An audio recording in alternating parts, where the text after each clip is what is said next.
Welcome everyone to episode number 123 of the FATED ARPG Podcast. And what an episode it will be, guys. It's been already a year since episode 100 and all the shenanigans, and only 23 episodes seems a little low, but there's been so much in Path of Exile that we decided to take an episode to talk all about the year past that lies behind us as we go into a bright and glorious future in the form of 2024. And bright and glorious does the future need to be? I need your support. We need all the interaction we can get. Leave a comment, like, subscribe. Do watch the podcast 2, 3, 4 times in full length without the ad blocker. And of course, if you want to go out of your way to purchase a paid subscription, you can do so on Twitch, Patreon, or YouTube, and you will be shown on the end screen as always. And without further ado, let's dive into the episode. Hi, Balor. How are you doing? Great. Absolutely loving it. Absolutely loving what? I hear you're already on an exodus from Path of Exile. You're already taking your time off. Yeah, but I also constantly want to keep playing POE. So I'm torn. This is going to be a running problem for a while now. There's too many good ARPGs doing things either now or soon. Well, yeah, I mean, it's good to stay a little bit absent, to make the heart grow fonder. And someone who's been staying absent to make our hearts grow fonder of his appearance here on the podcast is the one and only Slippery Jim 8. Feel insulted. Hi. Yeah. Come on, that was the best freestyled segue I've ever done on this podcast. I have permanent availability. I only show up whenever I'm invited. I'm like a vampire. Yeah. Right, they do that. I remember that from Buffy. That was like a plot point. Holy shit. Oh yeah. Oh yeah. Both me and Slippery Jim could disappear at any moment. Why? Oh yeah. Internet outages. The storms here are insane all day. Mm-hmm. The fact that either of us have power right now is ridiculous. Oh, okay, I was not aware. Like, yeah. Like massive storms in Australia, power cuts and all? 3 days ago, it was 30 degrees Celsius. The day after, it went up 10 degrees. The day after, we had just ridiculous thunderstorms. It's just all over the place. Yeah. I don't know what that is in freedom units. 104 maybe? I have no idea. Oh, it was crazy. So what have you been up to outside of that, Jim? You've been... I play video game. I farm. I had a really terrible bad time because I haven't touched any of the meta. Like everyone's posting all these I got a mage blood, I got a headhunter, and I'm just like, I've made a divine in 2 days. It's the worst. I hate this. This FOMO sucks. I hate this. No, it's not the league. I'm bad. Okay, the league's great. I'm bad. I'm having a terrible time. What are you doing? I don't know. I'm struggling. None of my builds work. I've re-rolled 11 times. It's like, I'm trying to get a build that works in T16s with the league mechanic and doesn't just fall over. I found one. Okay, I'm getting there. I got one working build. What's your working build? What are you doing? 100k DPS. It's like Z DPS, but I can't die. So which means eventually I will clear the map. Although I did a little bit of magic finding. I did 8 meta maps, if that's what they're called, like Abyss Projectile. And I've instantly, I don't have FOMO anymore. I hate it. It's too much. So now I'm gonna go back to, I don't know, harvest farming maybe. Yep. I can't because I played. I like auto bombers and minion builds. I don't like pressing buttons, and so because Detonate Dead's like an ignite build, so I did Abyss farming, but I only ever get one phase of the tower of the spire because the dot hits it and I can't do anything to stop it. So I need to play a hit based build if I wanted to do proper magic find, and I can't because I don't want to make the 12th build. I'm done. I've had enough. Yeah, you want to arrive somewhere. Marionettes are great. You'll love them. Yeah, I've heard that. I've people. There's lots of people everywhere constantly telling me to try all these different builds, and I've played many of them. And some people are like, Balor's playing Dark Marionettes. You should play Dark Marionettes. They explode and they do damage. I'm like, yes, I'm aware. I love them because they can't die technically, but I don't want to. I'm lazy. Is that build still affordable now, or is it like? I mean, I assume you popularized it to some degree, but it's just no one wants to play it. No, there's no way to price people out of it. It's free. You could solo self-found it. It doesn't have any needed things. Well, I guess you do need to find the specters. Yeah, but that's it. Is it comparable? Yeah, I've been told. More of Mischief, like Ignite Hat. It doesn't get as much damage as more, but you don't have to press any buttons. But it's a dot build. Can you even do the spires? Yeah, because it doesn't have any prolift built into it, and you can control how far away from you the damage happens is set. Sounds tedious though. So you spawn the spire and you just stand a little bit away, and then that's it. Right. I've been told I should use the Dark Marionettes as a Guardian's Blessing on my current build, because I think something I was previously unaware of is that these Dark Marionettes also apply Scorch. Yep. At like 10% value or something like that? Is it a fixed value? Scorch. It's fixed, but something changes it. So like some mobs it'll be a 5% Scorch, and some mobs it'll be a 10% Scorch. And sometimes it'll be a 12% Scorch. But whatever it is, it's always the same for that mob forever. And it hits uber pinnacle bosses for 12%. So it's set in some way, but somehow has a different value on different mobs. I'm not actually sure how that works. But yeah, I have no idea. I remember hearing something like that. That's why I asked. But I also remember it being super obscure. Yeah. Right. So it's already been a year, guys. We had Crucible, and then we had Sanctum, which actually started before 2023, right? And then we had Crucible, and then we had Toda, and now we're in Affliction. It's kind of hard to mentally compartmentalize that Sanctum is already a year ago. That's insane. I don't like that. In what way? I just said that doesn't feel like a year ago. Time is moving too quickly. I don't like it. I need time to slow down, please. Think about it. Like a couple months from now, there's going to be POE 2 that you can play, and then you're going to feel ancient. A couple of months? Yeah, it's in June, actually. There's one more league before POE 2 beta. There's a league in March, and then we got the beta. Okay. Then probably between beta and full release, there'll be another POE 1 league. Like a kind of legacy league, I guess. And then again, I mean, POE 2 is not replacing POE 1, so what do I know? Maybe they don't like do a full-on legacy, you know, satisfy all the urges league, but who knows? I think it... What is this league, Slippery Jim? Satisfy all the urges league. Oh yeah. Just do whatever you want. You know? Except hardcore, I suppose.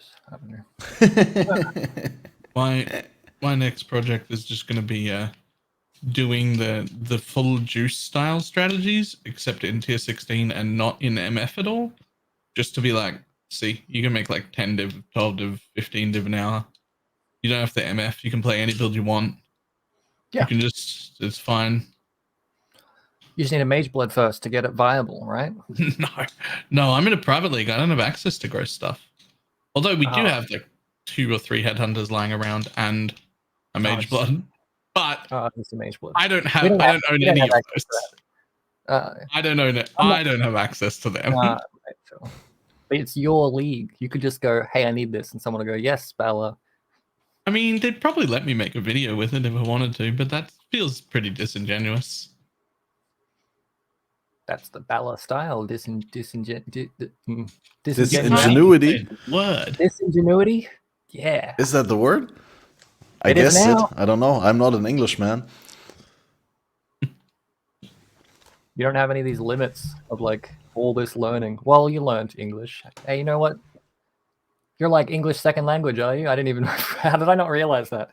You better English than me. That's how you know. If someone's better speaking than you as an English speaker, that's because they learned it second, because they learned it proper. None of this. Well, I'm not better at speaking it, and maybe like, you know. I bet you speak really terrible German though. Oh, it's awful, yeah.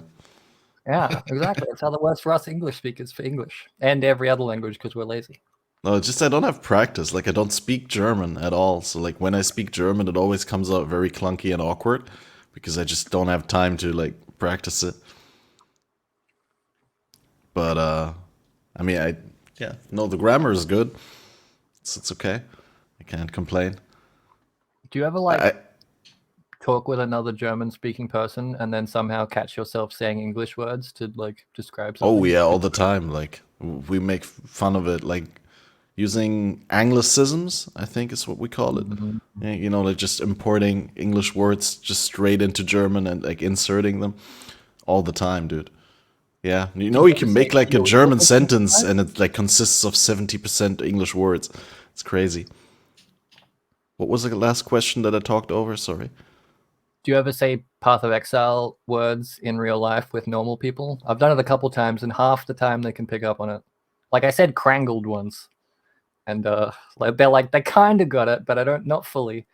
Very rarely. I mean, like, I usually use language to convey things so that people get an idea. So I try to use words that they know. But yeah, like, what happens with me is like that I assume too much knowledge, but not on Path of Exile, but on meme culture and stuff like that.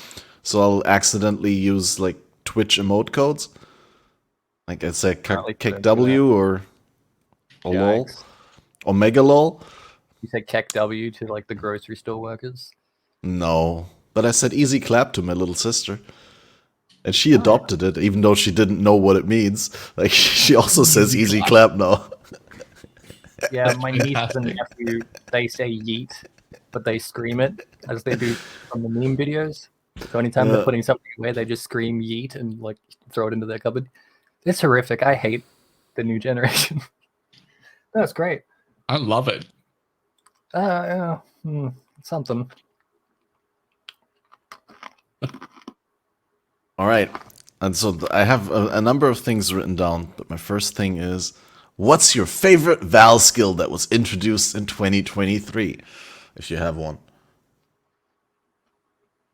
Most of the time, I don't even Val my skills. Like I don't even go to get Val skills. Should I be? I feel like I should be. Well, I think you can always use like one Val skill in your build. Like worst case scenario, you just like use a Val Grace, right? Yeah. Yeah, but it's not new. Oh, what do you mean that's not on you? You said what, like a new Val skill, right? Oh yeah, it's not technically new. I don't even remember his own question. Oh. No, but Balor was saying like that he was not using any Val skills at all. I was being a prick. Val skills like add buttons to your builds though. And the less buttons you have to press, the better your build is. There's a direct correlation. Every time you add an extra button, the build gets worse. I feel like there's something like diminishing returns or something like that. I think there's a point at which adding an additional button doesn't matter that much. Like Marionettes has 0 buttons. It's the build of the league. Marionettes. How many builds you played, Bella? 5 or 6. Oh, nice. Yeah, good. How many of them are different versions of Marionette? No, only one Marionette build. Okay, that's what. Yeah. Build the league though. Best one. Somebody's been making one in softcore trade and like at degenerate levels and linking me all the gear, and it keeps making me want to go back and play it more.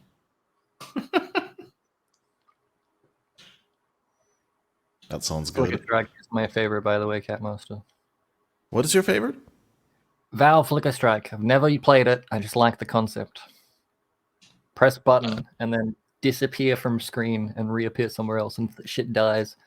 It's anime as fuck. I'm allowed to swear, yeah. Yeah, anime as fuck. You seen anime where they like and they disappear from the camera that can't? It's not a real camera because it's a cartoons, obviously, but it like can't track them, and then people just die.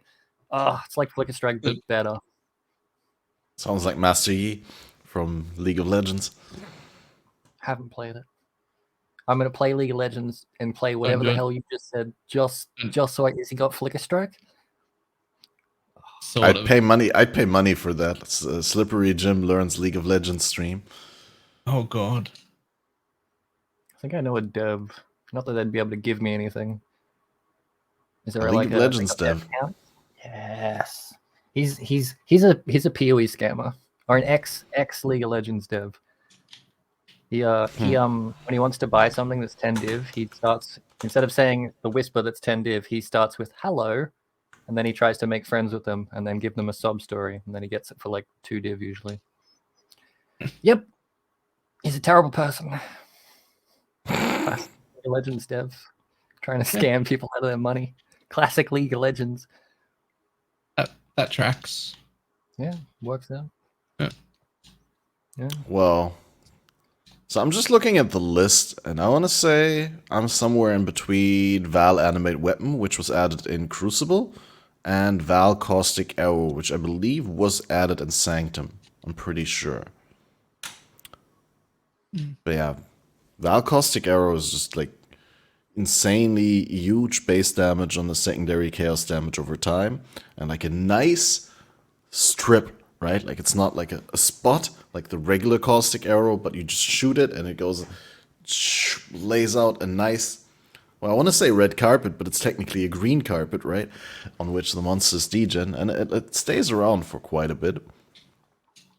That one I really liked, especially because, well, for the longest time, when you used Caustic Arrow as a dot build, right, whether it be in a pure Caustic Arrow build or in the Deathstone setup that I was using it in, you never had like a good Val skill. I mean, you had Val Essence Drain, right, which would apply the increased damage taken with the hinder debuffs. But you never had like a dedicated Val skill for the build, and now with Caustic Arrow, Val Caustic Arrow, you don't sacrifice another gem slot, and you can just have a Val skill in your build and have it feel impactful as well. Absolution's good too, especially if you level with the big boy, and then you got big boy with little big boys. When you say leveling with the big boy, you mean Guardian, isn't it? With the big boy? With the Sentinel of Radiance. Yeah, you have big boy, and then you have little boys, and then you have little tinier boys if you use purities. Boy party. Boy leveling, quad boy, multi-boy, solo boy. I don't know what the fuck I'm saying, man. You gotta stop me. I'll stop you. All right. Okay. Good. Sanctum was a league mechanic that was introduced in Sanctum. Yep. Are you guys Sanctum enjoyers? Have you played Sanctum since it went core? Or was that only like a one-off thing and now the other people can play it? In Sanctum League, I was a big Sanctum enjoyer. And it feels like it hasn't changed. Not much. So I don't know why, but I'm not a Sanctum enjoyer now. Like, I want to go do Sanctum now, but I loved it in Sanctum League. I don't know why. I have no idea. It's better now than it was then. Yeah. You had to do maps to do the Sanctum, so now you can just do a whole Sanctum for free, basically, like 30C or something. Yeah. And like, and all at once, back to back, and you can just run them all day, which is like normally what I would want to do, right? Like, when I want to do content, I want to just do that content until it's done. I don't know why I didn't. I don't love doing the camaraderie. Like the fact that everyone was doing Sanctum in Sanctum League made you want to do Sanctum, so you can compare your Sanctum stories to your friends' Sanctum stories. But now that no one has to do Sanctum, it's like, why would you? The loot rewards from Sanctum are still great. I'm still super happy it's in. Real happy about that. I'm in love with Eternal Damnation, so I might be actually my ran favorite. I actually ran a Sanctum last night in preparation for this. So I'm on this Winter Orb Slayer build, like charge stacker, that I've already been teasing the last 2 podcasts, and it's originally been done this league by MB Extreme, or probably by someone else as well. I don't know. Like MB Extreme is just the guy that popularized it in the version that I'm copying, and the timeless jewel that he uses like a timeless jewel in the middle of the tree at the Scion spot. I feel like that's a very common thing to do, where you can like use intuitive leap to grab both the duration notables, and you can use an impossible escape on solipsism next to the ES wheel to grab a bunch of notables there, all in the range of the timeless jewel. And I guess I could show that on screen. I didn't prepare that screenshot. But my point being is that because I was able to get the intelligence that I need, and I don't need supreme ostentation, I was able to get the same jewel that MB Extreme used, but with a different keystone, making it like a fraction of the price. Because it's the same seat number, it has the same notables, but it has a different keystone, but I'm not using the keystone anyway, right? So I only paid 8 divine instead of between 50 and 100, I guess. And Nice.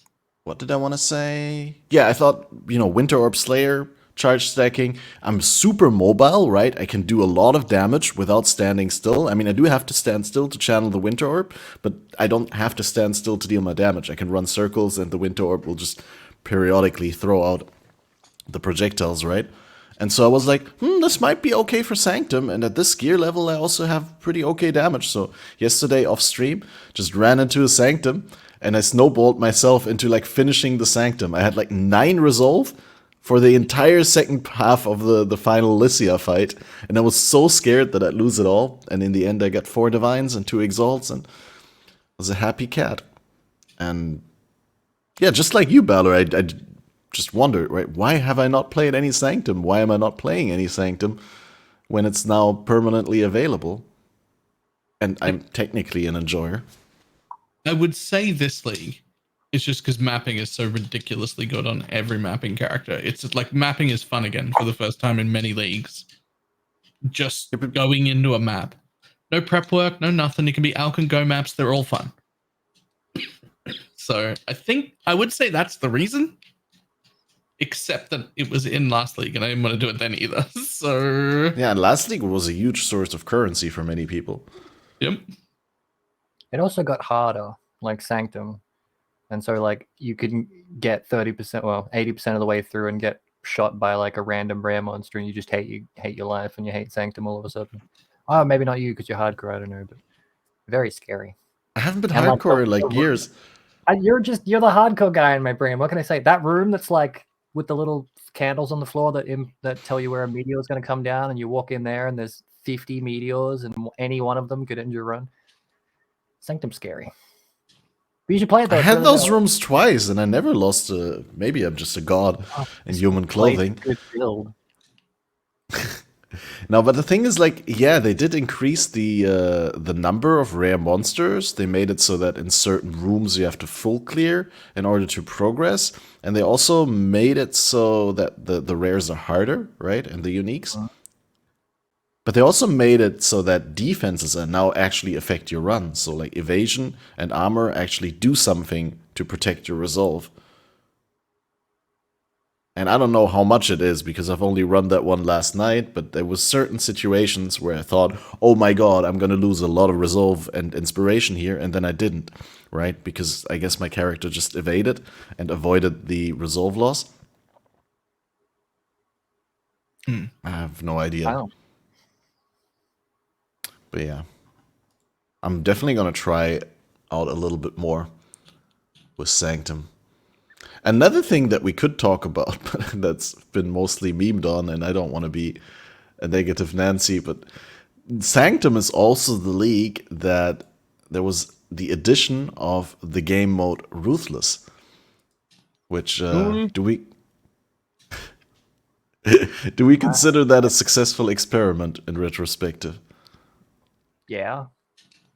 It took what they wanted to do with the PoE 1 game, which was make it slower and more whatever, and it put it to the side, and then we got a league called Affliction that has billions of items, and that wouldn't have happened if Ruthless didn't exist. They would have kept with the narrative of make the game slower, make it harder, make it hardcore. Probably. Do you think the pushback on the Ruthless changes and additions is like an indirect cause for them to swing back with Affliction and make it so generous? Not entirely, but I mean, like, they would have gone more on the route of make the game slower and more hardcore like it was in the beta if Ruthless didn't exist. Now it's like anytime they get an inkling for making it slower and harder like the beta, they go, oh, we could just put that in Ruthless. Oh, maybe Ruthless was too hard. Now Ruthless can have 4 ascendancies instead of 3. Maybe we went too hard on that. Let's go back. I wonder how much like overlap there is between things that they want to put in PoE 2, but they're testing in Ruthless kind of thing. But probably not much. Hey, we'll find out in Well, certainly the well, right? That's like something that Affliction League well. I bet you they're tracking how many people click that fucking well. I refuse to click it out of principle. It was useful to me once. I had no flasks and I was scared. And I clicked that well so hard. I remembered where it was. I went back for it. Saved my life, that well. I'm not in principle against the well in Affliction. Like, that one is nice, right? But I'm with you on that, Balor. I just don't want to click it because it feels like they're trying to make it tasty for me to click more wells in the future. They're trying to introduce the well in this mechanic so people get used to seeing it. So when there's a well in PoE 2, we don't get upset. But we've all collectively agreed to get upset. It's not going into the game. It's going to go into the beta. We're all going to go, that's bullshit, fuck off. And then they're going to take it out. Have you watched Crip's interview with Jonathan? Not yet. I really want to. It's on my watch list. Yeah, it's like 90 minutes, so it's a chunk of a watch. But I have watched it, and Crip does ask the question of the well, and Jonathan does not provide a very satisfying answer for the well. Even though, like, and I'm only pointing this out because otherwise I think the interview is very good, and Jonathan does rectify a lot of things that the public perception didn't like about Path of Exile 2 so far, right? Like, I have a lot of people in my chat who told me that, yeah, this interview really, like, made Jonathan worth more in their eyes to the PoE 2 project and made them also look forward to PoE 2 a little bit more than they were. But specifically, the well answer was kind of a non-answer, where Jonathan was like, well, it has to be there for flavor reasons, and you're gonna like it, and, it's... Not gonna like it. No, the thing is with the well, it's really just extra stat, and that's what Kriparian says, right? Like, Kriparian has played almost exclusively Ruthless for the past league or two, right? And I think this league he's not in Ruthless, but he's in regular trade or in regular SSF. But he's just said, like, there's like no benefit to it. Like, he just puts his vendor next to the map device in his hideout, so there's literally one extra click on the way into his map or out of his map to refill flasks. And yeah, I like the way that I always defend it is that people are shitting on stuff in PoE 2 by taking a PoE 2 feature in isolation, kind of, right? And importing it in their brain into PoE 1 and thinking how they would like it if it was in PoE 1 right now. Whereas I say you have to, like, judge the entire context of PoE 2.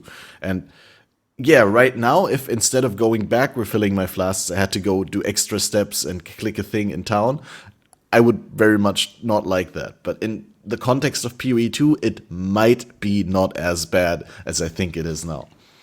It's not even a PoE thing, though. It's not like a new concept. It's a really old concept. It's a really old concept we hated in the late 90s. We hated it again when it showed up in the early 2000s. We hated it again when it showed up in a different game in the late 2010-ish, 2012-ish. And we'll hate it again if it comes back for PoE 2. It's not a fun mechanic. No one wants to click the thing. I would legitimately rather that you literally just don't refill flasks at all. Yeah. Than there was a thing there to click to do it. Because now I have to click it every time. Now you don't refill flask, and if you don't want to click the well, you don't have to. Most probably good players won't have to click the well. But what if there's a bad player and they're like, "Oh no, all my flasks." They must click now I well. have to click it Yeah, exactly. because it's there. Yeah, If it's you don't an option, have I to gotta click use if it. it's there. Yeah, No, you don't have to. No. Don't. do. Isn't it if you portal out of a boss fight, it resets its health? Isn't Yeah. that how that works? No. If you die on a boss fight, you can portal out, but if you want to portal out during a boss fight, you have a 2.5 second portal animation rather than like instantly opening a portal And you the way can that you do it run right out of now. flask, risk the portal out, get your flask back in the well, and go back in. I did that, exactly that. I did that on the warrior fight versus Captain Heartland in the Gamescom demo that I played. And I felt it was very exciting, but I also can totally feel like when you've done it like 200, 300 times, it feels like a nuisance. And you're like, wait, I poured it into town. Why do I have to go 3 steps over there to click the well and to go back to my portal? It's because when you're like halfway through mapping and you're really desperate and you're like, damn it, I need some flasks and I can't kill these monsters. I'm going to go back to town. And then you get bombarded with $10,000 of people's MTXs. And you go, wow, I really wish I looked like a flaming tiger. I'll spend $500 on my way to the well. And then you go to well and you click it. And then on your way back, you're like, damn, that guy's got a goat. I'm going to buy that $15 goat. And then you're back in the maps and they've made a bunch of money. Yeah. There's going to be well MTX, calling it. Customize your well. Make it bigger so you don't have to walk quite as far. Pay to win well mechanics? That they wouldn't do that. They wouldn't do pay to win. But I bet you they'll make a well MTX. Like if you have a well, that is an interesting question. Well MTX. And so very suited to your name. Do you see like a sort of slippery slope with the current trend of gating quality of life that could have been in the game behind paid MTX? Like the ring that counts the currency that you pay that you pick up, or the map device that times the amount of time that you spent in your map since you opened it, and so on. I personally am very mild on these things, and I'm like, hey, it's cool that they give us new funky MTX. But I've seen some people, OG players, right, mind you, like people who've been supporting the game since the very beginning, who are like, they actually trained their fans well to accept this bull, because, you know, this is quality of life that should be going into the game, that they're like gating behind a paywall, and it's not making the game better. What's your stand on that, Balor? Honestly, sorry, it should No, just go be for a it, Jim. command like /kill that you can check yourself and you can see it.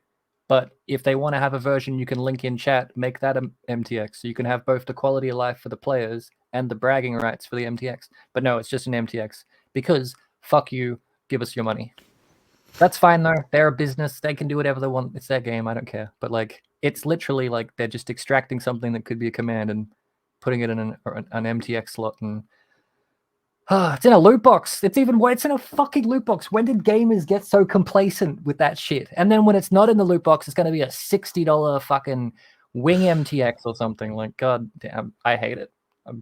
I hate it. Fuck them. I want it. I'm not gonna gamble for it. Fuck them. I'm so sorry. I'm stop swearing. I'm not even old school, but shit, it's quality. Like, they're gonna have a kill tracker one. If they had a kill tracker one, and then if they made a kill tracker one, they'd remove the command from. They'd get rid of /kill. So you had to buy the kill tracker one. If they do that, I'm burning down my subscription to Steam or however I get the game. Both of you keep saying quality of life, and I don't. It's not even that. Think you know what that means? Fun statistics. Yeah, the quality of life, and ultimately worthless statistic that also means nothing. That you could also track with just it's not hidden information. You could just look at the clock on your screen. Okay, it's like if you've seen those fucking screenshots of someone with 5 mirrors in their like divination card stash thing. Right. It's like, but you're no more powerful for having. Prove it. But this ring thing, it's proof. It's proof that some guy out there farmed 300 divines before he saw a mirror. And now he's got a mirror, and now he's got 2 pictures of mirrors. Ooh, look at me. It is a nice visual representation, but I didn't gain any power. I didn't gain any power at all. Having a cool clock tower map device or a ring that shows me I've picked up 9,000 alterations didn't give me any power. The only thing that we should be caring about is, do you get power? If the answer is no, power, great. Quality of life. But it's not quality of life. It's quality of me shitting What on if my it friends. enhances your game experience without you having to go out of your way to do third-party stuff that normally you'd have to do, even if it's just 5 seconds per map of you like pressing the start on your stopwatch, right, in order to time how long you take in the maps. It's not important information. I No, just it's think not. it's cool, and I shouldn't have to pay for it. It is cool. That's Yeah. why it's okay that you have to pay for it, because it's not No. important. It doesn't do anything. It gives you no power. It just looks cool. That's Yeah, the definition. I want it, and it's in a loot box, and I hate them for it. But it'll be fine. It'll be $15 next league, and then I'll buy it. $15 max, Chris. Chris watches this. $15 max. Anything more than that, and I'm upset. Get a stern. Look, it gives you Discord no message. power. When did we like slippery never said slope it gives you argument? Like I power. feel What are like you talking gamers are going the slippery slope in the other direction. 4 or 5 years ago, all we cared is don't give me any power. Don't let me buy any power. Now it's like your watchtower map device looks pretty. It's unfair. I should have got that for free. What if Fuck they off. bring in a death tracker, tells you how you die, but it's in a loot box? If Yeah, it where do you draw the actually- line, Valor? If it helps Where's the tell line? you, if it tells you how you die, that's not information I can get any other way. That would be pay to win. That's not okay. No, You it's don't not have pay that to win. information. It's quality of life, Balor, and now it's in a mystery box. That's not quality of life. That's what I'm saying. You don't know what those words mean. You don't know what those words mean. You just, I'm a are you just statistician. using I them like because you've heard numbers. other people use Unless- them? What do you okay, mean? It's not quality of life for normal people, but I track fucking everything, so it's quality of life for me. Yeah, okay. And it's in a fucking mystery box. That's fine. Yeah, technically it's pay to win for content creators now that I think about it, because it makes your content more engaging, not. right? Yeah, no, I get your Our stance on map it. device is the difference between your content being engaging or not being engaging. You've already failed. It's not important. My stance on this is it goes further than just cosmetics, right? Like, I was always on board with the idea of, no power, no quality of life really, other than stash tabs gated behind money. And I don't know. It creates like an extra desire. Like, I don't want to look pretty, but then they made like things that look pretty, the more damage you do and the more prettier you get. And then they're like, I don't really want that. And then they made one that's like makes your brain bigger the more intelligence you have. And I don't really want that. And now they're like, this one looks pretty and number go up, exile. And then I'm like, oh fuck, sign me the fuck up. Where is it? Put it in my That veins. ring Just a is different pay to MCF lose, by the way. Because Why? I should have turned alterations off, but I don't want to because the number keeps going up. So I walk out of every map with 300 alterations I don't need because it adds to the counter. Now my maps take longer, but bigger number, better persons. So I just keep picking them up. Yeah. Okay, that's fair. That's fair. With some people, it could be pay to lose as well, right? Just pay to lose. I got the ring mechanic now. I can't turn off alts. I haven't even turned off transmutes.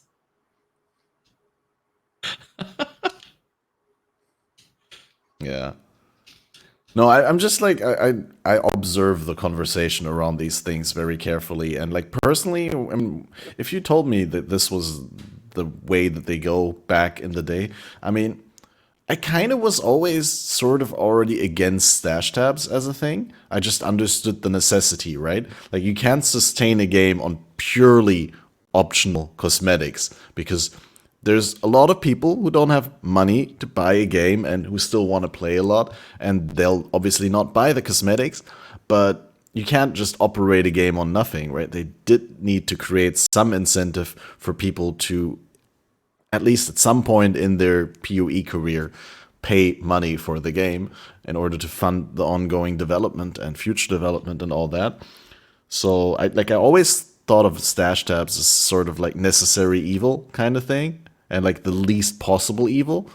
But I think Yeah, I think it's branched out a little bit, right? Like, obviously, they've also tried to cast a wider net by just making better MTX, like just things that looked cooler, that provided cooler effects, like the rare monster executioner stuff and that sort of stuff, the new fancy things.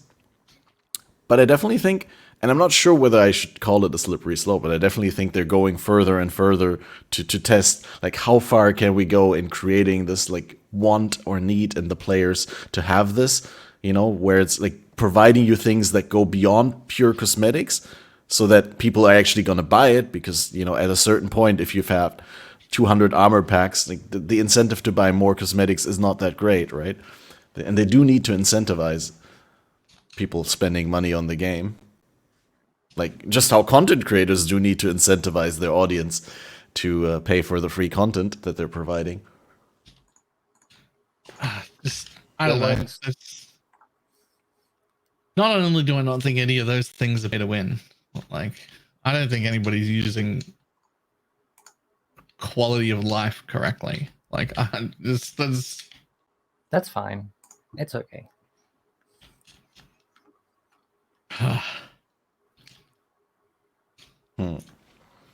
Yeah, I don't know. It's quality of life to have all the numbers on a ring instead of having to count from a tab. Yeah, I'll agree with that. Except that you don't have to count them from a tab. You don't have to count them at all. You could just use them. But it's like, apparently counting is something that a lot of people like. Like you said, see the number go up. And a lot of people like having brain feeling. Glowing pink helmets, but it doesn't give you any power, so it's still an MTX. Okay, it's not a quality of life, but I'd still want it as a slash command. But you can see how the pink helmet doesn't really save you any time, right? Even if you were to go out of your way to do things that you don't have to do. How much time does having a timer on your map device save you? Well, like I said, the 5 seconds per map that you take to press the stopwatch on your mobile if you were to time. No one's doing that. Okay.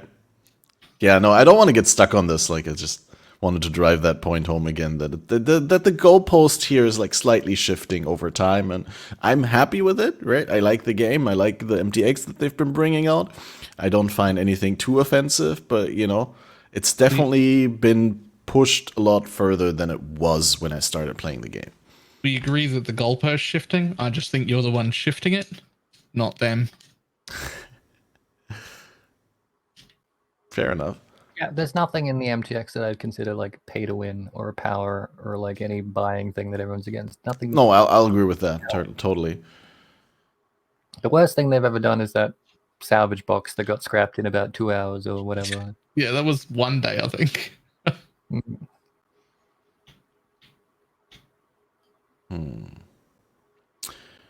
Okay, and then another thing that they've done is, and I read this is a verbatim quote from the Sanctum release page.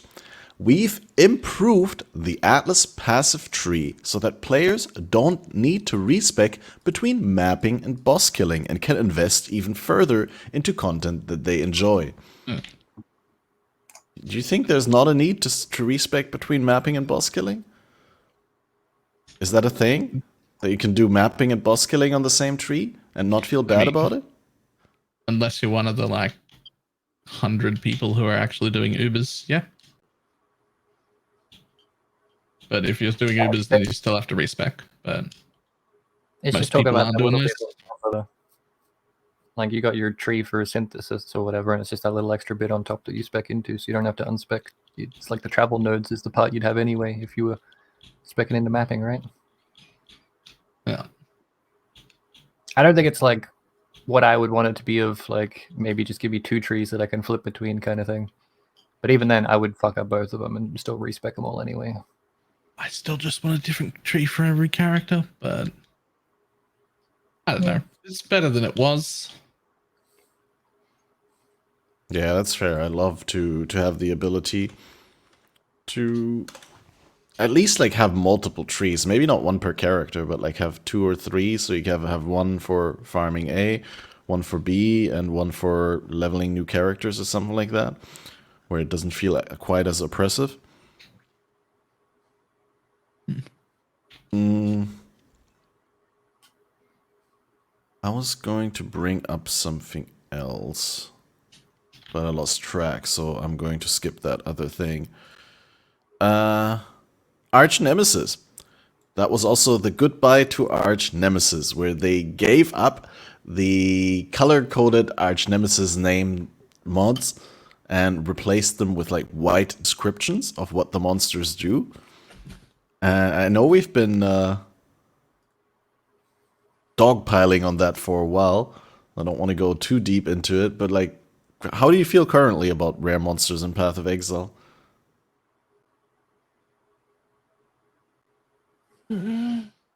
Slippery Jim, go first. I'm patiently waiting for Balor's opinion so I can see how terrible of a take, or really positive and good take it is. I don't think it's perfect, but I quite like it right now. The little mini loot explosions that we don't know are coming are very, very dopamine inducing. Even without quantum rarity. I think that the conversion mobs probably stack a little bit too high with rarity. Like if you give yourself 500 rarity, the size of that explosion is more than 5 times as large. It's quite insane, but yeah, just as I'm not sure double-digit divine drops from a single monster should be a thing, but well, there are situations where I can see 50 to 70 divines popping out of a mob being a good thing. Plenty. Like when you've got 7 people in a team and your map costs you 7 divines to open and you need, 600 divines worth of characters over those 6 players that are in the map to even run it.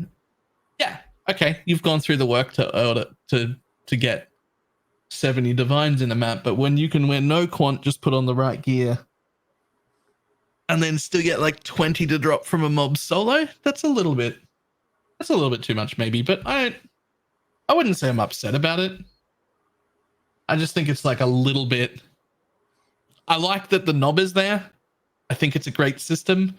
I think the knob of how much it scales with rarity is maybe just like, maybe we turn that down a little. Maybe just tone that back just a little, and then I think Kill we'll be party alright. play. No more party play quant. That'd fix it, right? But that doesn't really help because the party play isn't a problem. Just I have FOMO for people that have friends. If it helps, they make less money than solo players. just good friends. Slippery Jim, why didn't you play in Balor's private league? Because Balor doesn't like me. I don't want to play Balor's league. Yeah, I'll join it and then I'll go, does anyone have a headhunter? And then I'll get one and then I'll migrate out. Yeah. Headhunter in my life. That's the strat. No, I was just like wondering because like I have played in Balor's League, but I'm not down there, so I always have bad ping if I play with those kinds of people. Like that's also the reason that Balor and I don't team up in BPL or something like that. I think once we've been randomized on the same team, it would have been great, but it's like completely useless for me to play on Australian ping and similar for Balor on Europe ping. Oh yeah, that's not feasible at all. So Yeah, those kinds of people. You mean Australians? That's pretty rude. Did I say those kinds of people? You did. No. Okay. I mean, like people from that sort of geographic location. Oh, we know what you mean. We know what you mean. Sometimes my brain takes shortcuts when the language center can't deliver on time, right? Also here, really big, like something that we couldn't imagine playing the game without. Like it feels like it's been in the game for way longer, but can you imagine that the fracturing orb was only introduced in Sanctum? We've had the fracturing orb for like just about a year. There was like a fracturing craft though, wasn't there? In Harvest or something? There was a fracturing harvest craft, that's true, but the orb itself, like as in farmable currency from Harbingers, that was introduced in Sanctum. I think that made fractures less available. It's harder to get a fracturing orb than it was to just tradable commodity, like a sealable. Well, not sealable, but like it's not sealable from harvest, but like now it's something that can be bought out and manipulated. It's not really. I mean, I don't know. I don't know anything about that shit. But yikes. I can't believe how many things came out this year that I'm just used to the point where I don't even think it's new. Yeah, Atlas Memory is in the same paragraph, basically, of the announcement. I love them. Also haven't had those before. You know what you don't need to respec your Atlas for is farming Atlas memories. I can play Harbinger one day, Harvest the next. Atlas memories. But aren't those on your Atlas? But they are affected by your Atlas passive, They are no? not. They're not, okay. But they do happen on your Atlas, because I remember that. I remember doing one once or so. They use your Atlas to pick what maps, but they don't use your Atlas at all. They don't use up anything. None of the skill points matter. Yeah. It's just a visual representation, so you can see what map you're going to have next. I would play Ruthless if you could drop memories in Ruthless, but you can't, so sad. I don't think anyone would pay me enough to play Ruthless. Oh, I've seen your sponsored streams. You'd play Ruthless if I chucked you a couple grand. Come on, a couple days of Ruthless. I don't have that money. Yeah, I absolutely I'll play anything for the right amount of money. You just said no one could pay me anything to play Ruthless. And you're like, no one would pay me enough. Not very that there important isn't a number, difference. but that nobody would be willing to pay the number. I'll get a crowd fund going.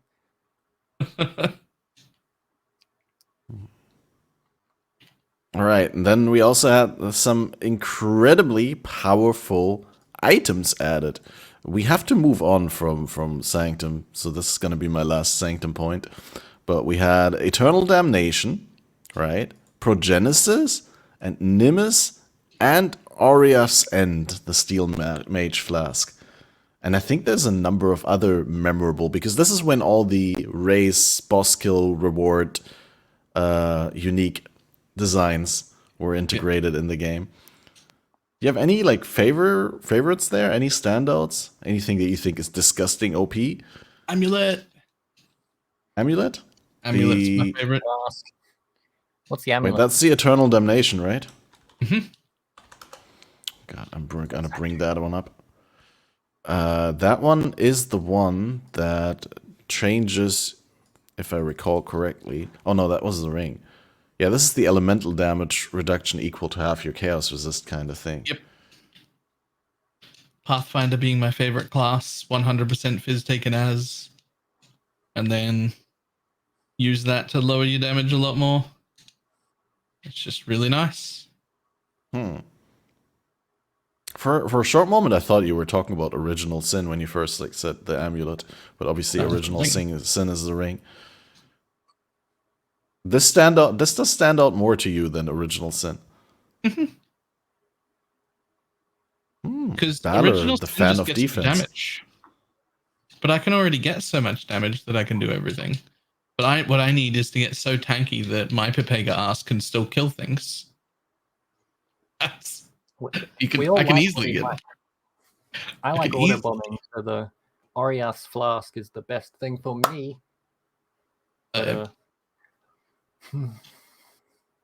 Because it's like prolif and you can explode and across the map. Love it. Don't even need damage. Don't even need damage if the thing that dies kills the next thing. It's great. Sure. Yeah, I also just learned yesterday that you can use the Original Sin ring. It makes sense, but like I never thought of it like that. With the all elemental damage converted to chaos damage, you can actually convert the Aurea's End random element damage from the explosions into chaos damage.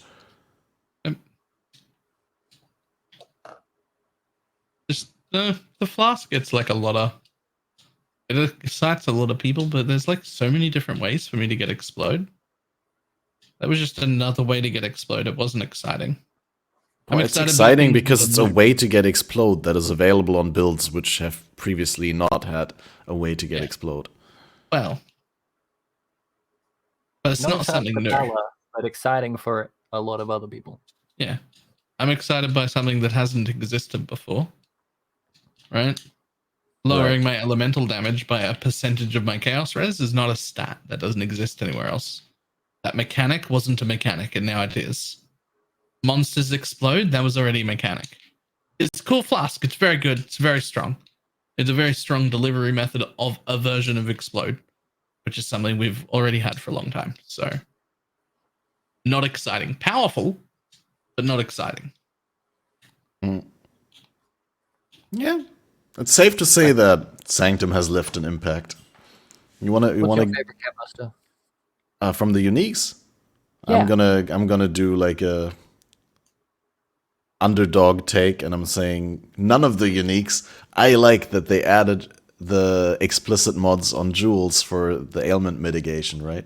Where you can now roll like up to 50% chance to avoid bleed or freeze or shock on rare jewels explicitly, and you can still corrupt them to get chance to avoid on the implicit, and you can get like some juicy amounts. And I always thought that it's for a long time, or for a while, it was a little bit weird with the ailment mitigation, because there was, in theory, there was different ways that you could do it, but in practice, like, most characters would get it in the same way, right? Like anointing crystal skin and combining that with some other things from the tree. And I feel like, yeah, allowing those stats to roll on rare jewels explicitly just made it a lot more flexible. And like, I don't know, it just the resist, or the ailment mitigation puzzle solution looks a lot different on my different builds now as opposed to before. Maybe it's just me as a player learning new and better ways to do it, and like being more open to different things, but I think it's also just overall better design choice now. Like, there's not one clear way to do it the best way, but it's like you can do it so many ways and it's viable.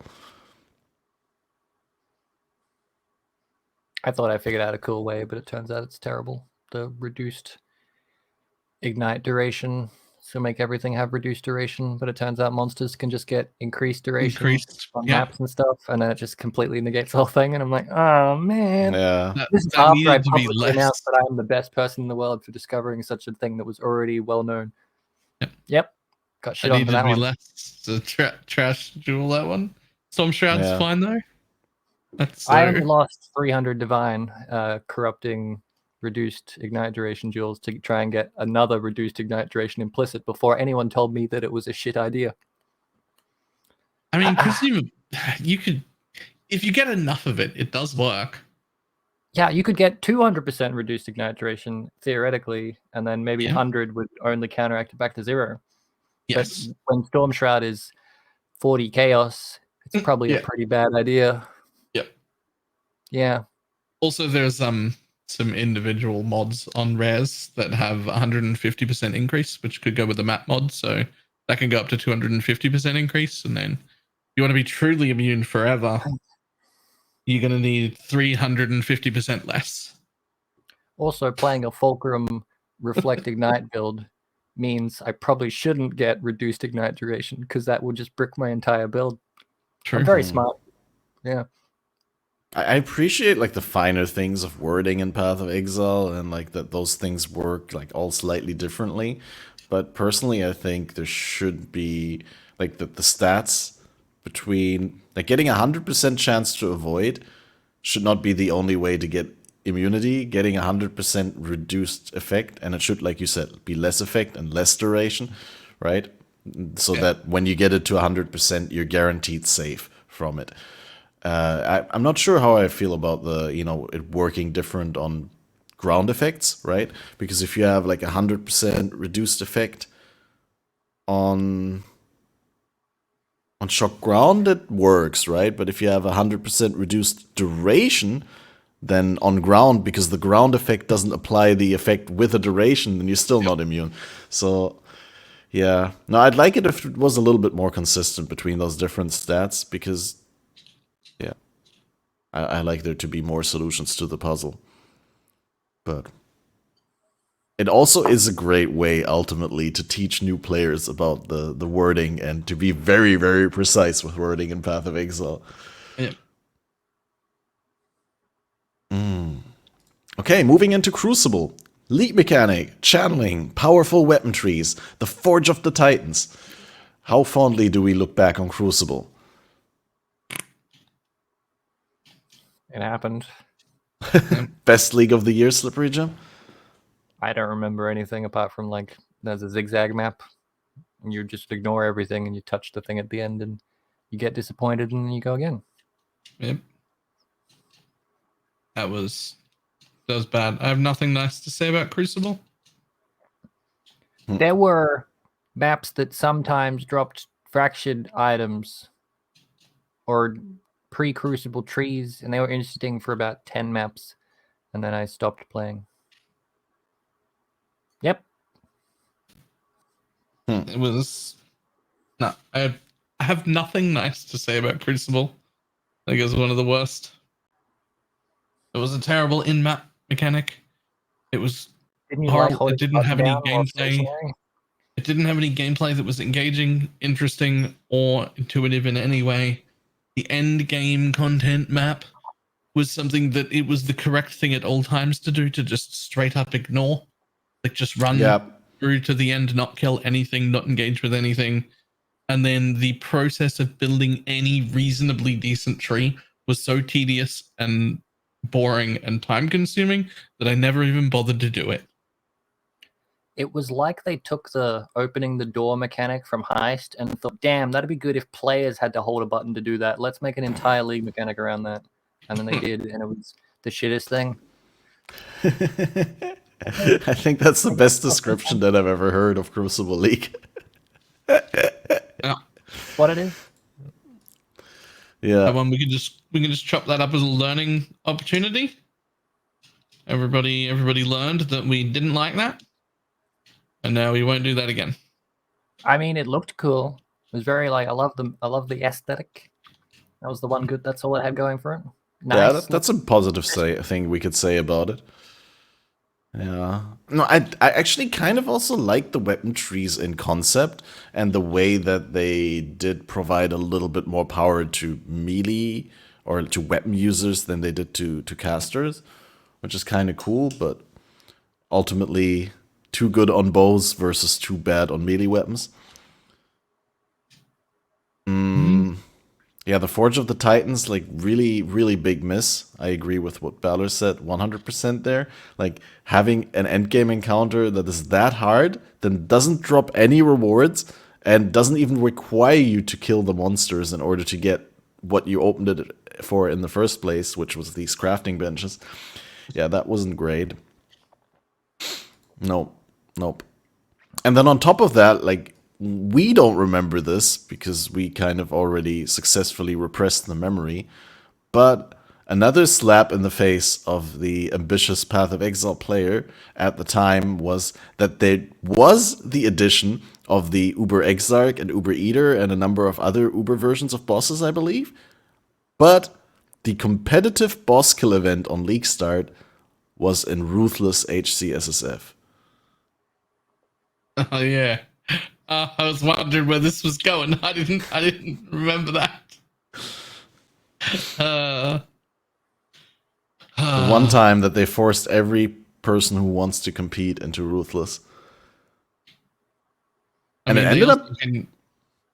They also had to introduce the most broken build that's existed in probably 4 or 5 years, just so that there was a shot that somebody might be able to complete the event in Ruthless. Because if it wasn't for Totem Explode, it literally wouldn't have got finished. I'm not sure it wouldn't have gotten finished, but probably not as quickly. I don't think it would have got finished at all. It took like a month to finish with Totem Explode. And it would have been so cool if it didn't get finished. That'd have been a half of the experience. That build was like 15 times stronger than the next build down. It took a month. I don't think it would have got finished. Fair point. They fixed Breach, right? They reworked Breach to make it so rewarding and really enjoyable, right? That's when they did that. Yeah, you're correct. You're correct. That's on my I'm list. so I was glad going to bring that up. I Breach fixed- and Abyss overhaul. They sure did. They did something. They definitely, if they did like whatever they did to Abyss to Breach, that would have been good, but they didn't. They just took it out back. Something had to die to make Abyss so good, I suppose. I learned actually. Survive the I breach. learned from this because I fully spec'd into Breach in Crucible, and I fucking hated it. And as soon as they started hyping up Ultimatum, I'm like, this is gonna be shit. I'm calling it right now. Ultimatum is bait, and I didn't spec into it. And look at that, saved points for once in my life. Oh, I'm the stupid one. Did you I full fully spec spec into Ultimatum? Breach and Abyss when that came out. Hated it. And then I spent the first 2 weeks of this league fully spec'd into Ultimatum in the private league. Poor fella. I did it to myself. There was Probably. warning. There was precedent, yeah. There was precedent here. I did the dumb. My bad. Well, but to be fair, like I mean, they did not only rework Breach, but they also reworked Abyss, and Abyss is a pretty good rework, right? That means Very next favorable. league, there's going to be a league mechanic that makes Breach really good because Abyss is really good right now, and then they'll nerf that to make projectiles not work if they go Affliction Core. Next league, there's going to be something that you can like give Breach Lords like cool hats, and then when you kill them, they explode into uniques. Calling it Hat League TF2. Tradable hat marketplace. Right. Loot boxes, keys. Oh shit! If they bring out loot boxes that drop in game and then you get keys, that I'd be so upset. What? Like you got to buy the loot box, but then you also have to buy a key to open the loot box. There you go. New MTX idea. Now you're just making stuff up to make yourself angry. Yeah, that's the podcast, isn't it? Any POE podcast, really. I think that's a mental health issue. Making shit up to get angry about. That's POE. Have you looked at Reddit? No, actually, they're pretty happy. They're like best league ever. Oh, check out my witch woes. Somehow Reddit's like reasonably and like reasonable. It's weird. Reasonable this league. Level-headed. It's an odd place to be. It's suddenly okay. We also had another odd occurrence during Crucible League, and that is the rise and fall of Vengeant Cascade, which has been around for a while as a anointable tree passive, right? Anoint only notable, but then in Crucible, it was changed to also returns at the end of its flight path, as opposed to I believe previously it made projectiles only return after they hit their last target, and in this case, like they could hit anything and they would still return.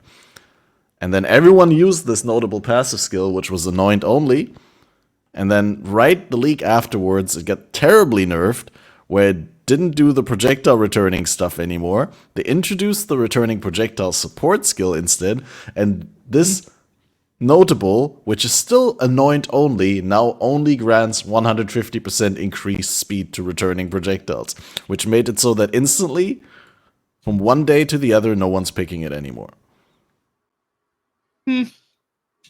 Probably called for, to be honest. It was way too strong. Yeah, absolutely. I agree that it needed to be changed. It's just like really funny how, they buffed it to this OP state for one league, and then they turned it into something that we would never, ever pick, because it's anoint only, and why would you use your anoint slot for it? That still gets taken. People take it because of the speed as bow damage. The mastery where projectile speed counts for damage, or what? Ethereal Knives is an example. So Ethereal Knives projectiles travel only as far as they're allowed in the allotted time. So projectile speed makes them go further. And so when they return, then they go past your character, or what? You get past your character and out way further than they originally went because of all the extra speed. So you get a lot more overall area, as well as just a lot more overall area. Okay, fair enough. So it has some niche cases where it gets used still. It's just not like a default go-to, everyone grab this node, which is fine. For like a hidden node, I think that's fine. It probably should be pretty niche if it's not literally on the tree. Any take on this, Slippery Jim? Have you ever anointed Vengeance Cascade during Crucible? No, not even in the meta. I do my own thing. I have no idea what that is. As everyone says, I'm bad at the game, and that's fine. If you do the EK thing, was it EK? Mm-hmm. Does it hit when it returns as well? Can it hit like going out and then hit going in if there's one monster? Nice. Yep. Of course, Vengeance Cascade doesn't make it return. You got to use returning projectiles. But then that anoint makes them go farther out the other side. Farther? Further? Farther. Ethereal? Whichever one. I'm so like, I mean, so obvious, but like, my brain thought for this entire league that returning projectiles only works with attacks, so my mind is blown now that you could actually use it with spells. But it makes sense because people have been doing that for a while. Yeah. Just I forgot about it, I suppose.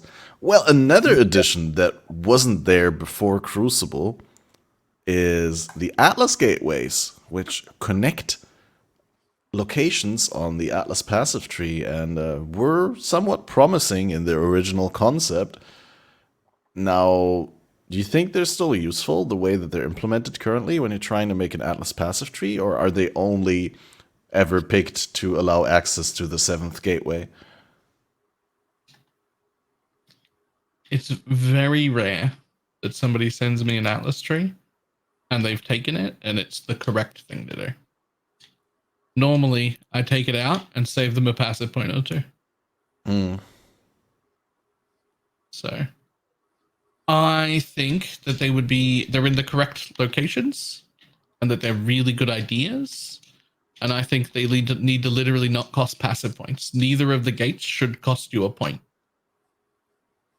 You should just be able to, if you're passing it, as you take the node that leads to it, your next node should be coming out the other side. And if it was like that, it would get used quite a bit. It wouldn't be super OP. What about the compromise in the middle about having to just allocate one and getting the other for free? Because right now you have to spend 2 points for one on the right and one on the left side, right? But if you only had to spend 1 point, that would allocate both at the same time? So in most trees, the main reason I know this is because I spend like probably 1 or 2 days maybe every like league start looking at maybe hundreds of trees that people send me. It's just a thing, right? Mm-hmm. In almost all cases,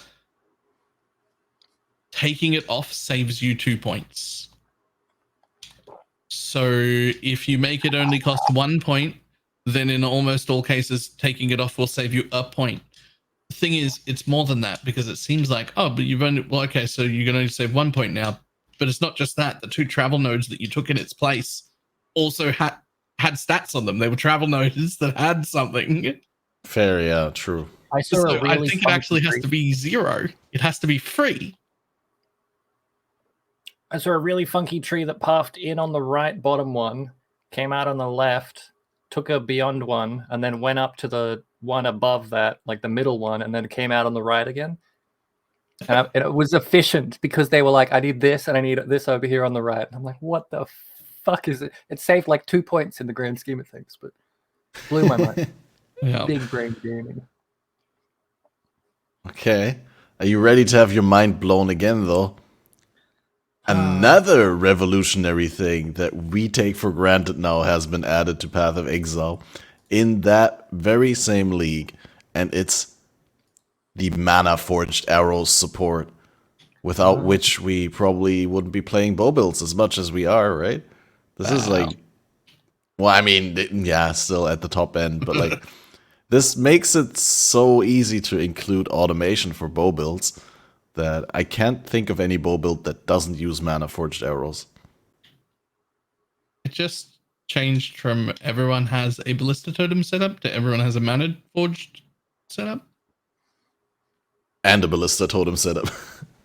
Nah, using single a target. item, then you're wasting your time. It could be another Mana Forged. My current build has 3 Mana Forged setups. Oh, okay. Yeah. Wasn't there a hat that does the same thing for spells? Yeah. Snaps or whatever. I thought about Kinda, using that yeah. for curse on hit, and then I realized I could just put another bow attack in and make it curse on hit. Imagine if cast on crit worked in just its own thing and didn't have to be linked to like the skill to attack. That's basically what this is, right? It should. It should, Yep. but it doesn't because it'd be too strong, and then we have this is acceptable. I'm not saying nerf it, but goddamn, this is it's broken as fuck. I mean, it's just as it needs to be. Yep. Yeah, it's actually not broken at all. Very smart. Oh, if anything, it needs to be buffed. I don't know about that. We need awakened mana forged arrows support. I don't know what it will do. Gives us mana back. Yes. Just, Crazy. just has 50% CDR. That's it. There was also a thing where it worked with life tab, right? I think I've been told that you could link it with life tab, and then you could like have it so that life cost would trigger the skills rather than the mana cost, and they've changed that and fixed that. But now I'm reading on the wiki that you can actually life tab on it is still good because the mana cost will be 0, so spending any mana will always exceed the mana cost of linked bow skills. Yeah, I guess that's useful. I mean, it does cost you a support slot, so. Yeah, I guess that's useful. It's balanced that way, though. Like, that way is balanced because it's really not that hard to get it to go off every time without it. Like, so. I guess we can move on to noteworthy mentions in the new unique items. I have only 2 things written down here, and that is, first of all, the unique devout chainmail that got added in Crucible, which is called the Fourth Vow, which has seen some usage. Definitely. Never heard of it. Really? What's it look like? This. Have you really not? I have no idea what the fuck that is. Well, I guess the most noteworthy line is armor also applies to chaos damage taken from hits. Yeah. I saw that, I'd get excited because I'd be like, "Oh, new unique," because I've never seen that before in my life. Is it worth like a chaos or? I actually have no idea what it's worth in this league, but I assume that it's nothing because it can drop anywhere, and MF has pretty much like made any unique super accessible. That's true. It's worth enough most leagues that it's definitely been on your filter the whole time and you just haven't seen one. So that's how rare it is. But yeah, is there anything that I'm actually a real fan of the new wiki adding like meta commentary where it like tells you what you can use things with instead of just giving you objective information on the item at hand, but it also gives you like context and all that. But is there anything else than the obvious interaction with the Juggernaut Ascendancy? People using this for anything else? Maybe. Transcendence, maybe, but I feel like anytime I use Transcendence, I'm probably just putting a Lore Weave on. You could use it if you're unsure of your defenses and like split your damage taken between ES and life to have 2 different like regens and whatnot. It's a really shit way to build defenses. I would know. I build shit defenses like that all the time. It's how I would use it. Time for the slippery Gym 4th Vow build. Uncorrupted 6-link 4th Vow, 2 div at the moment, but yeah, that's in softcore trade, I assume. I could imagine it being a little bit more valuable in hardcore. Yeah, but in softcore right now, like everything is so cheap that's not like in the MF bow meta builds. Sorry, Jim. No, it's like the delay made me interrupt you again. No, it's like it's 2 div for a 6-link, but how much does it cost to 6-link something? Like, About you're just one and paying a for half factory div. 6 links at that point, right? So it's like, what, 100 C? Yeah, For the about base half a one? div. Yeah. Still worth something. For something to still be worth that much this league, though. So that means it's good? Yeah.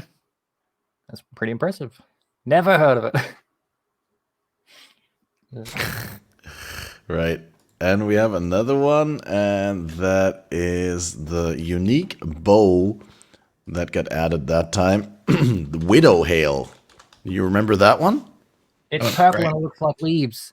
Yes! Yeah, and it has increased Learn bonuses something. gained from equipped quiver.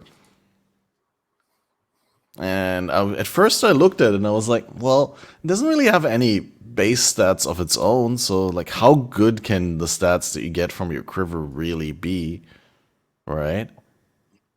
But apparently in damage over time builds, it's really good. Yeah, it turns out really good. They can be really good.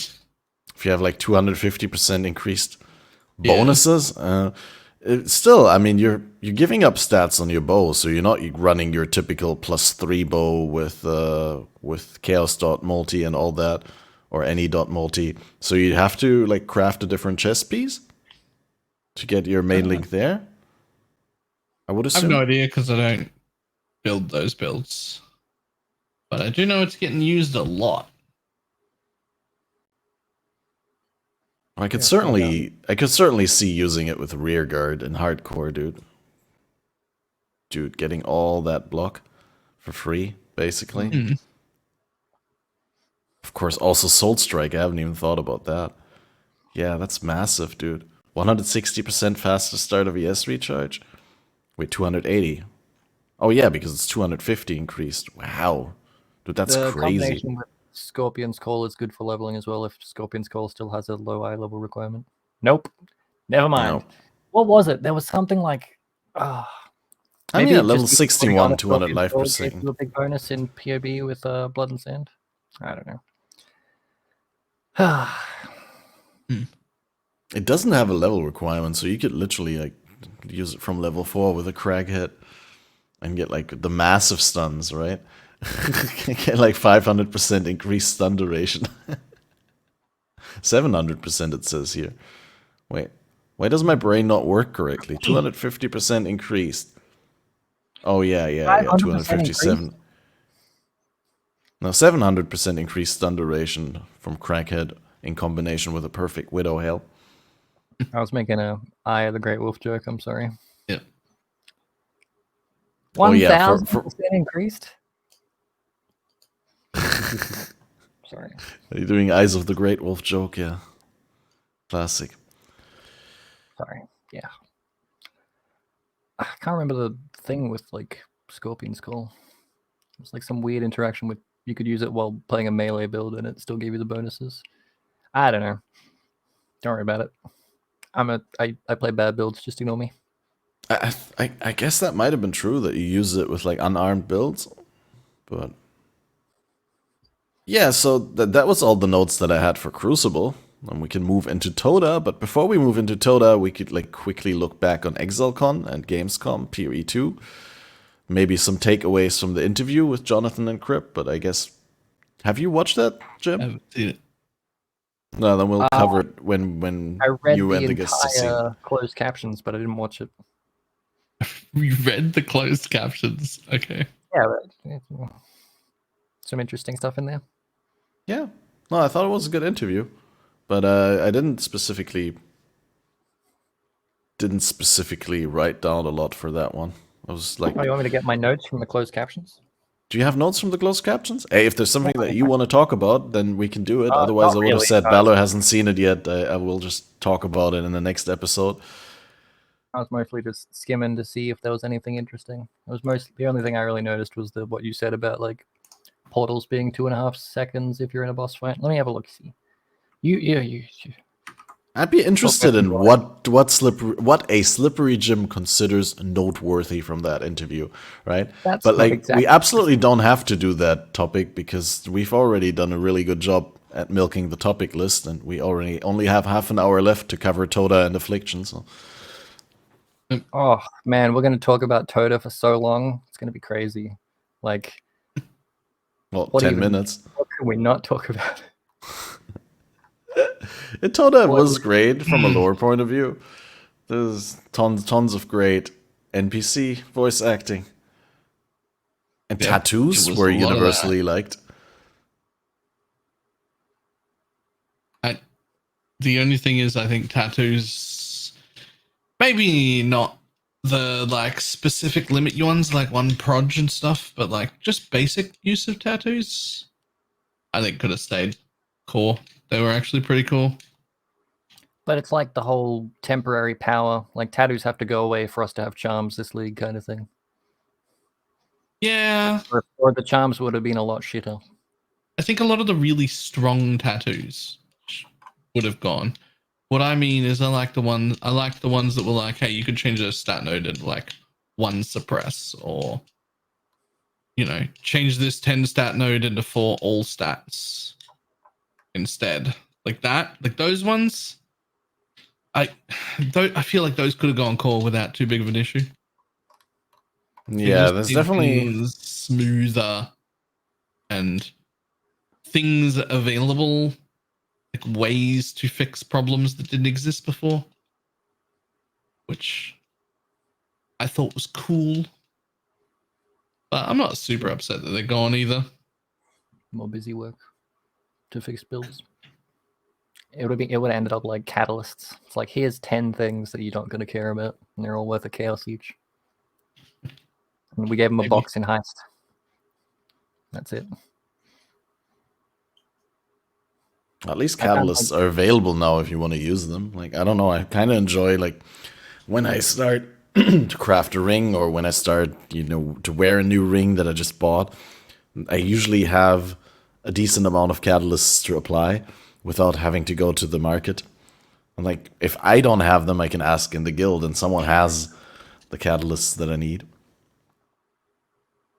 But yeah.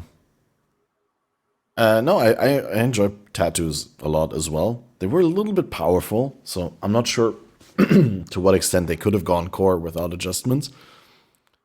But a lot of the power could have been offset by rarity, right? I mean, they were already not that easy to acquire in Toda. Sure, there was like a lot of them, but if you wanted to get all the ones of one specific kind that you wanted in your build, then you'd probably have to trade for them. You wouldn't usually farm them yourself. And then if you think about a 10% occurrence rate, right, like 90% less than in Toda League, I think you probably pay a couple divines to tattoo up your character now, right? If that was still a thing, and they could have reduced values. And you do sacrifice your attribute stats, which are really important in some builds, especially if you're doing like off-meta things, right? If you're trying to do something that is a different skill gem than the main attribute in your area of the tree. Yeah. Well, in that case, you're already not getting your main stat from your area of the tree. But what I'm trying to say is attributes are something hard to give up if you already don't have a lot of them, and you're already struggling to fulfill your attribute requirements on items and gems. So I do think that there is a space for tattoos. And I mean, Chris said as much as like Toda being a significant thing in PoE 2, right? I didn't make that up. That was actually something that was officially said, right? I assume it's like the assets, like the totems themselves, like the 3D design put into them was like, it would be a big like lore kind of thing. Like maybe a zone or a mission or two, maybe. Or maybe it's a super big mechanic and it's going to get reworked and implemented into PoE 1. Who knows? Yeah. That was my takeaway. I think it was one of the things that Chris said at the Q&A here in the park in Germany. So that's why you guys might not remember it, because there's no video upload of that. No, it was at the actual Green Park. Car Park would have been also cool. Cool. But less promising acoustics. It was really nice in the greens. I found my cheat sheet for the Gerparian interview. What do you want to know? All right, let's backtrack to that topic. Let's go. And then we go back to tattoos. PoE 2 beta aims to include entire campaign and around 60 maps, but not all available at once. So maybe they like release it slowly. Yeah. I was actually surprised that he said as much as they want to do the entire game for the beta. I would have assumed that they like exclude the, the same way that Was Kitava in the 3.0 preview? I don't think it was, right? They did I it don't like an remember. act at a time, didn't they? It was So like, I here's a month of Act 6, and then here's a month, now you've got Act 7. Here's another month, now you've got Act 8. Like, as they finished it, more or less. yeah, I remember something like that. Like, we didn't have direct access to everything at the same time. It was like in stages. And I think they kept back some of the boss fights and some of the big encounters weren't 100% in there.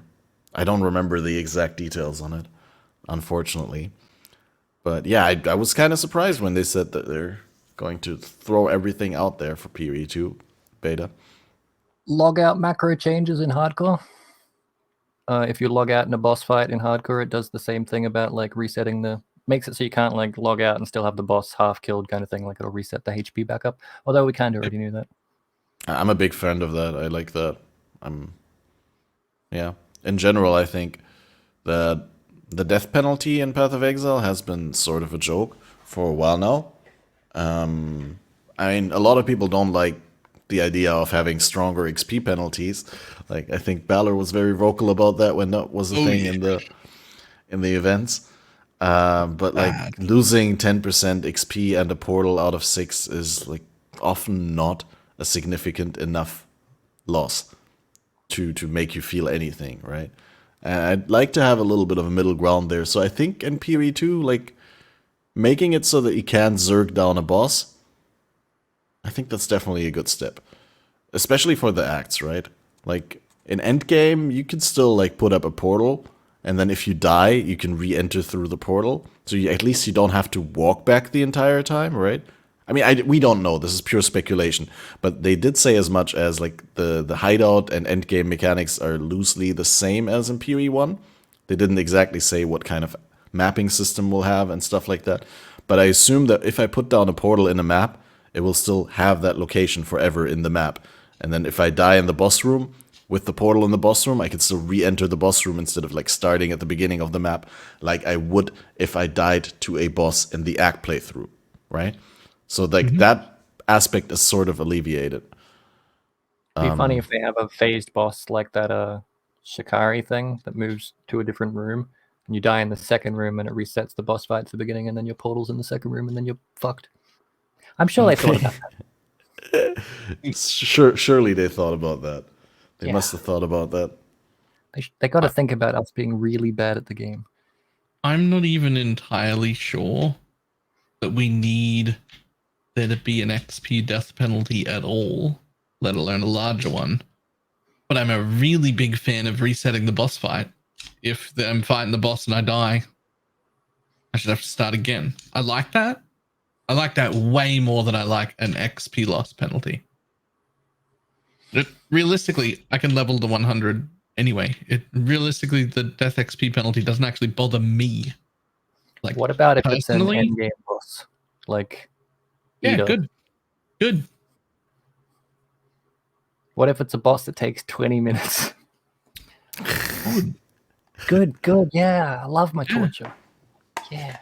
You get better. Good. I'm not even good at bossing. I'll be the one that struggles with that, and I'm still okay with that. But losing XP seems trash. And it's like, losing XP isn't a thing that bothers me. I leveled to 100 many times. It's fine. I can do it, and I'll do it again, no problem. I'll probably do it in this private league. It's not that hard to do for me. And I still think the XP loss is trash and shouldn't be there, even though it doesn't affect me. But having other penalties is good. And I like that one. I like the idea of, your boss fight has to restart. If you died, you didn't kill the boss. Fight it again. Like, I like that. That sounds way better. The sentiment now I got one that every player is going to, on the first playthrough of PoE 2, die on average twice per act boss. That was something Jonathan said is like kind of the design goal for the difficulty of the bosses. A learning experience. Fantastic. As long as like clicking respawn at checkpoint puts you outside the boss like it already does, I'm okay with it. No, it doesn't. It puts you back to the beginning of the map, right? I thought that's what we established. Oh, the map, yeah, but I mean like in a zone. Like, Yeah, it the doesn't hyena add a load screen. respawning it. If they move respawn in town and respawn in checkpoint to be a little bit further apart, I'd be okay with that as well. Yeah. You know, if you're in a hurry and you're an idiot and you press respawn in town. Oh yeah, I mean, I'm totally an Maybe idiot. they'll have a respawn at well button so I can get my flask charges. I think if you respawn, they're automatically refilled. Yeah, Maybe that's not probably in true. PoE 2 though. I don't know. That would probably be too easy. Need those extra steps, right? Any other takeaways from the Crip interview? Reading something about learning from Ruthless to make currency. I'm confused what this. How did I write this? Strike a balance in the pacing of the game, considering currency abundance and item values. Learning from past league iterations, like Ruthless. Yikes. Although it's probably you're just learning how currency and stuff like maybe we skip that one. Magic. I remember that. Stat. How about that? Magic Find confirmed. Still, maybe it said likely though. No guarantee. I mean, it's super obvious to me that they would want to keep something like that in the game. They're all super big D2 fans. It's been an integral part of D2. I think it's an integral part of what they consider to be an ARPG. Like, they wouldn't consider a game an ARPG if it didn't have Magic Find. In some way, right? So, and I also kind of like the idea of being able to sacrifice a little bit of like speed, zoominess, defensive power, offensive power for getting a little bit more reward out of your stuff if you can handle the content that way.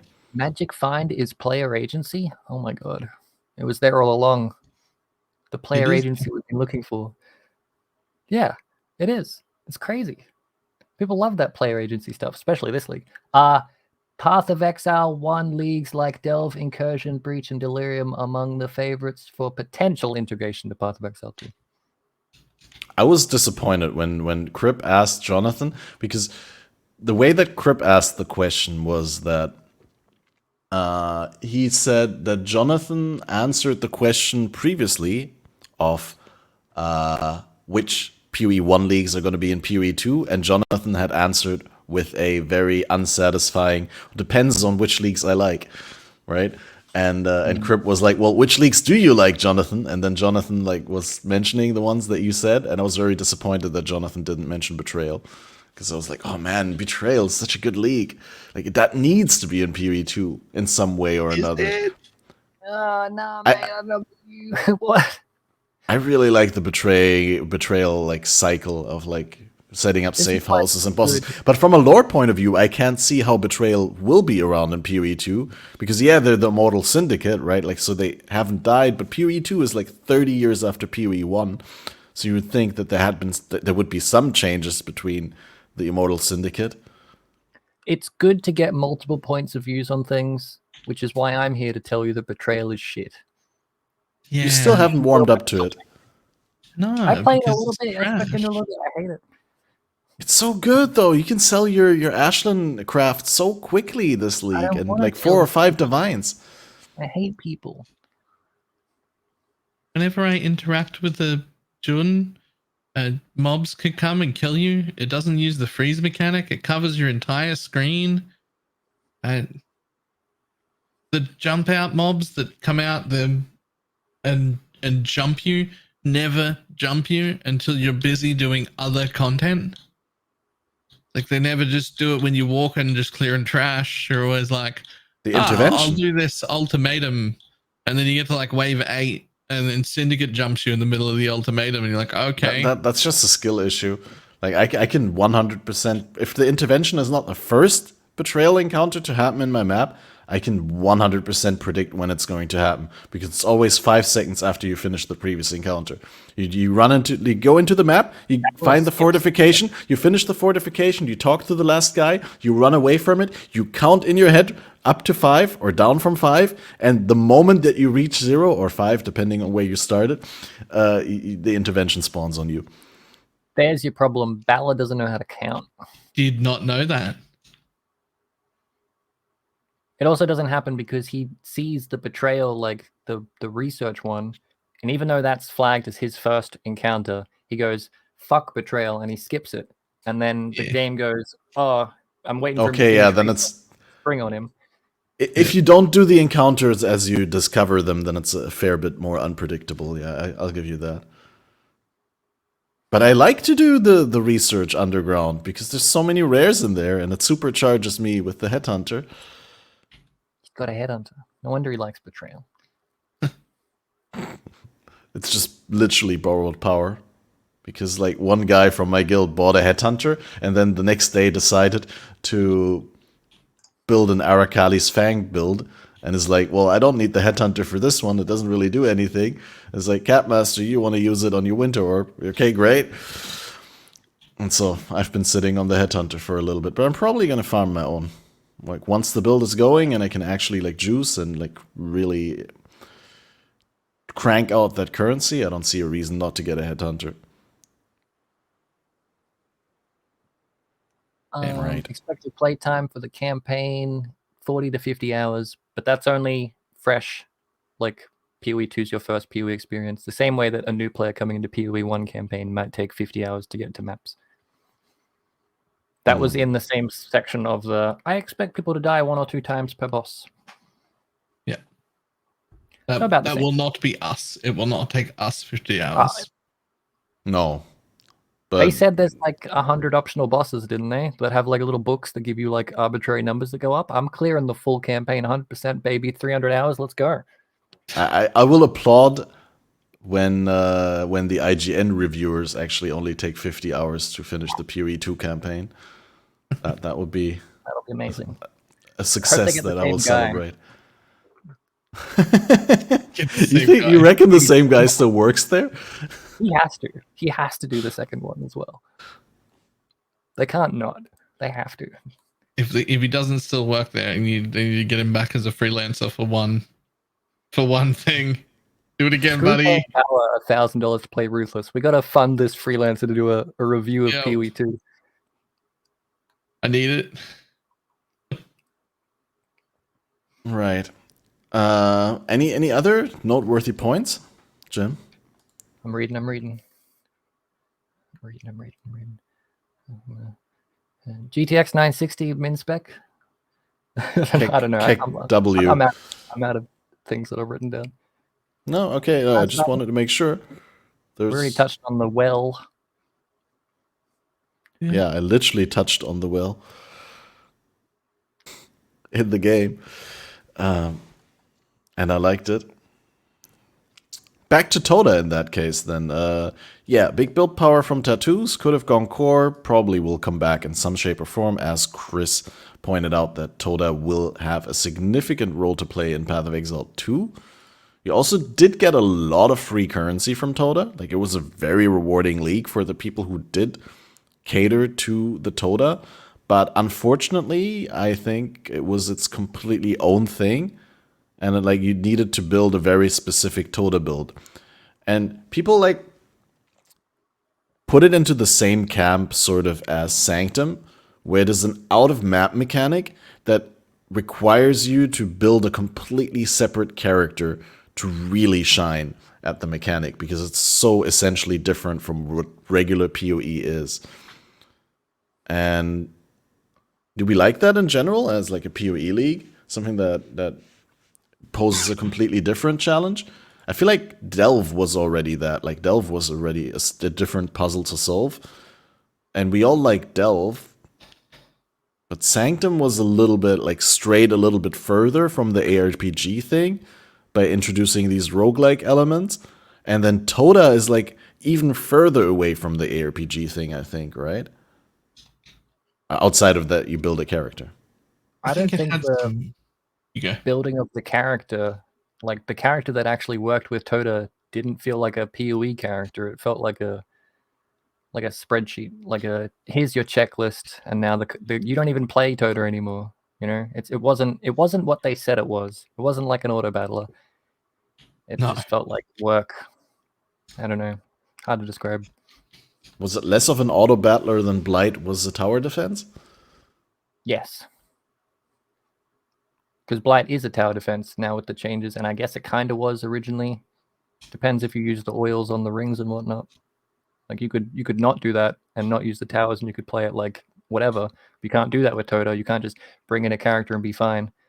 Also, unrelated, but back in Toda, I think I was on one of your podcasts and I said that like I was failing Todas and it would still rank me up, and you're like, nah, that doesn't happen, you're bullshit. It happened consistently afterwards. It was just I was stuck in an area where I couldn't do the Todas, and every time I failed, it went, congratulations, here's 2 more ranks. I'm like, please make the number go down. It only kept going up. I don't know what was going on. It was hell. Fuck Toda. Toda was weird because it was missing some, what would be, in my opinion, very simple things that would have made it a very good league. That I feel like, look, I don't want to be armchair developer man, but I'm going to do it anyway. Because it feels like these things shouldn't be difficult. But I'm not a programmer. I don't know. Maybe I'm wrong. But it really just needed to be like somewhat progression shared so that every time you started a new character, you didn't have to start from scratch.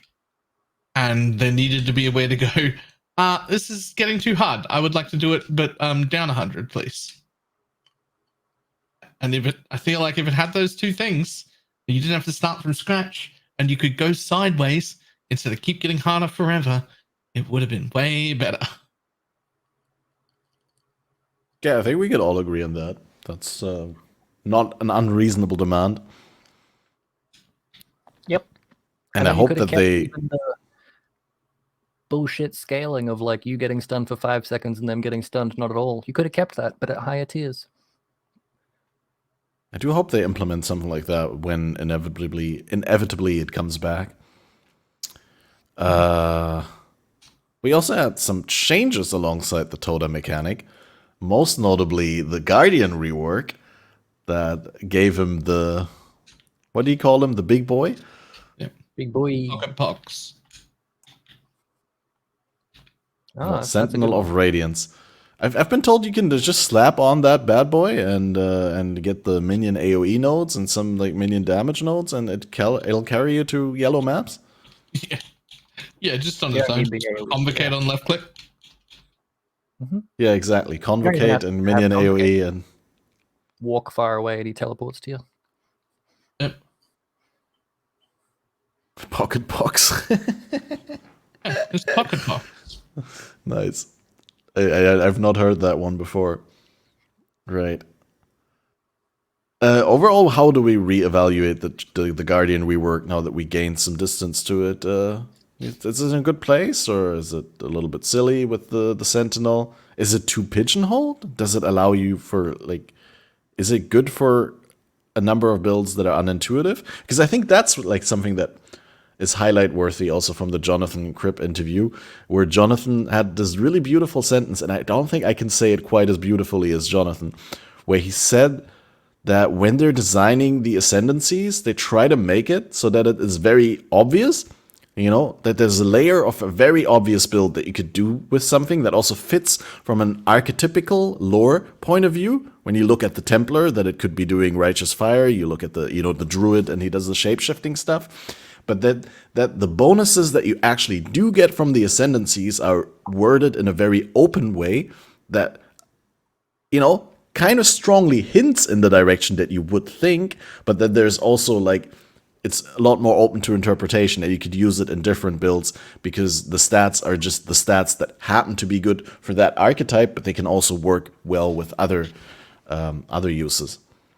And I think, well, I'm not sure. Is that design goal done well for the Guardian? Is there like enough variety that you can do with the Guardian, or is he just the big boy ascendancy? The big boy is just like 2 nodes, like 1 node, right?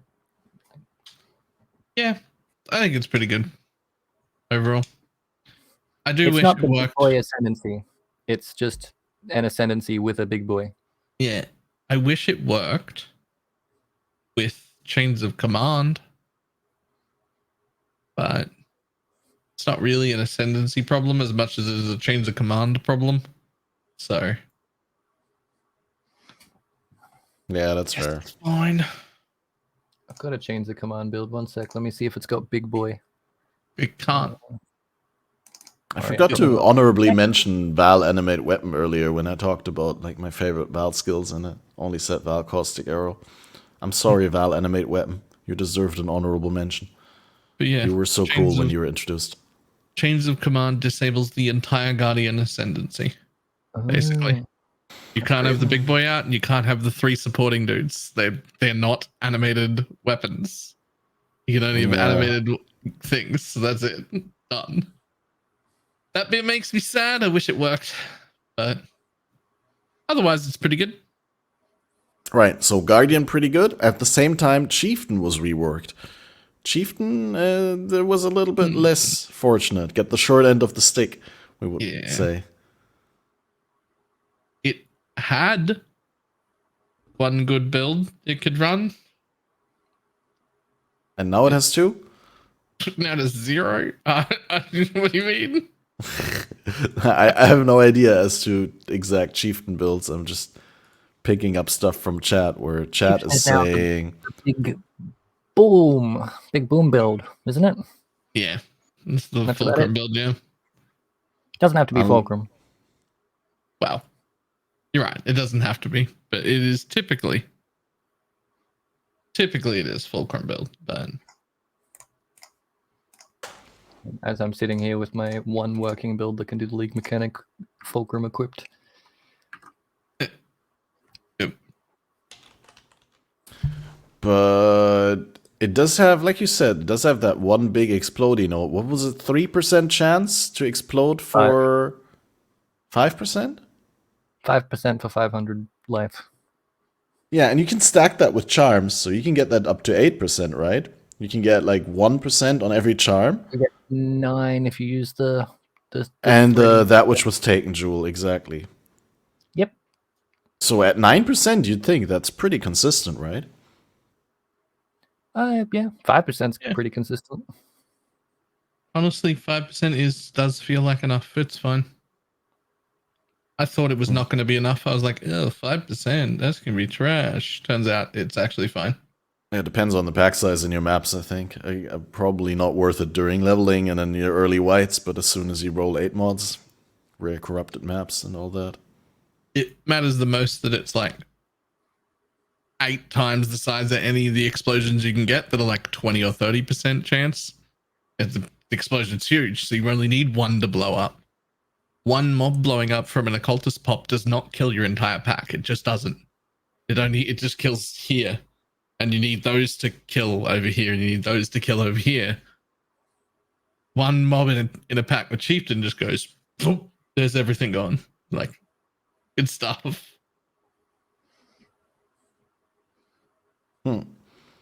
Yeah, I'm actually curious how much these charms are. Because I'd like to see how it is. But if you're saying it's already consistent enough without them, might not be worth. Maybe 6, somewhere between 6 and 8 for just a single mod, and like 20 for something good. Oh wait, no, 220 for something good and 20 for just the mod. Well, that's still pretty cheap considering the amount of wealth acquisition in this league. Yeah. The domain of timeless conflict was nerfed in Toda. Do we still remember that? When they completely removed some monster levels from that, and probably overall the amount of XP gained. I actually did some Toda yesterday. Some domain of timeless conflict with a carry and another guy, and it seemed like still pretty decent experience. Not quite as OP, but still an okay thing. Fun. 50% now or something like that, right? Yeah, it seems still fine. So, yeah, where do you stand on that, Slippery Jim? What's that? Where do you stand on that? Do you like the idea of there being things that, like, basically levels that can be traded, essentially, right? Like, you can, in trade economy, just purchase your way to level 95, level 100. If that didn't exist, it would be Chaola runs, and if Chaola runs didn't exist, it would be juiced maps. It's just people trading services. Yep. No, that's fine. But I'm saying, as in, like, you're on board with the ability there to be an easy way, an easy and fast way to get your character leveled. I mean, map rotations would probably still be a little bit more painful, and you'd have to follow along, right? Domain of timeless conflict is essentially you pay for it and you AFK in the thing, as long as you're not prone to getting one shot. Would you say that it shouldn't be allowed, and therefore you're not allowed to carry your friends through the campaign because you're getting an advantage from someone else helping you do something? I don't know. I don't mean, think for the there's a- people who mind that, there's if you're SSF. against it, then you just don't do it. I don't Yeah. have anything. I'm not against like anyone selling a service for doing this. This seems just like it's a video game, man. You get carries in raid wows. That's how games work.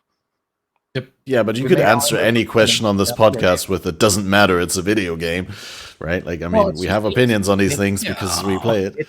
It's an economy that players make around our video game. So because of that, it's a service that exists. So I don't care if it exists or if it doesn't exist. I think it's cool and really interesting to stand back and look at the grand web of all the different things that happen in PoE, and that's just one of them.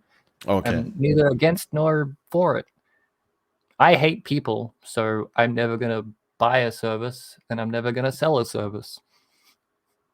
Yeah. Yeah, it is what it is. I want to clip that out of context so that it's like not obvious that you're talking about PoE. Oh, that it could I hate be the people same generically. about real life. Like, it's not out of context. I'm just giving you a little bit of extra. Like, I just hate people. Whole context. Every people equally. yeah. No, like, yeah. Just Don't seems get me something started on very jokes. apt to say about the real world economy as well, right? Like, people exchange services, and that's okay, right? Like, I'm just not partaking in it. Sure. Well, okay, you're comparing like what? XP running is now the drug trade? What are you talking about?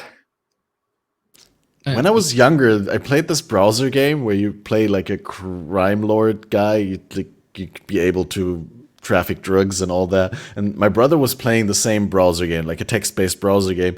And like we sometimes had conversations in public about like how we're bringing so much ecstasy on the plane from Japan to the Netherlands and all that. And like at some point we just realized, dude, this is really stupid to think of, like to talk about these things so openly when it's not obvious to outside people that we're talking about a browser game.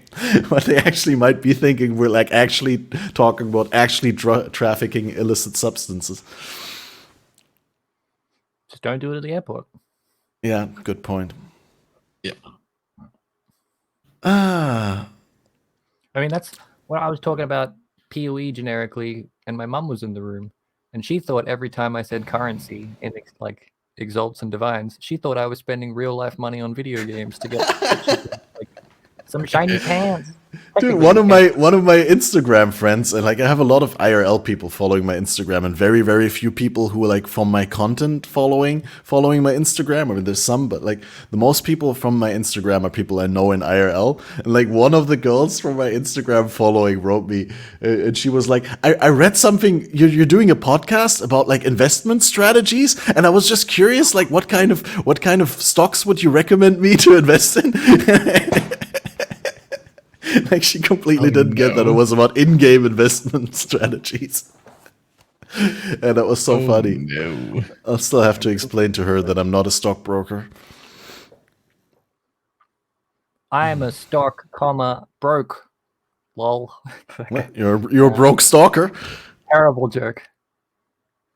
Yeah, don't buy BBY and don't buy GME because I've only lost money. Okay, another thing that got reworked outside of the domain of timeless conflict, which we decided is still completely okay. Tormented Spirits Keck W. They could just go, but They're fine. they're fine. They They're don't. part of the economy. Just stand back and watch them go. That's my answer to everything now. They don't. They're still only okay. They're still only okay when they're already in a mob. But they gave us way more ways to put them in a mob to begin with. So I guess thanks. They were fun in that private week-long race thing where they could go in you. Which one? You didn't have to invest in anything. Oh, where the Yeah. Atlas passive keystone was already allocated in 1/5 of your areas.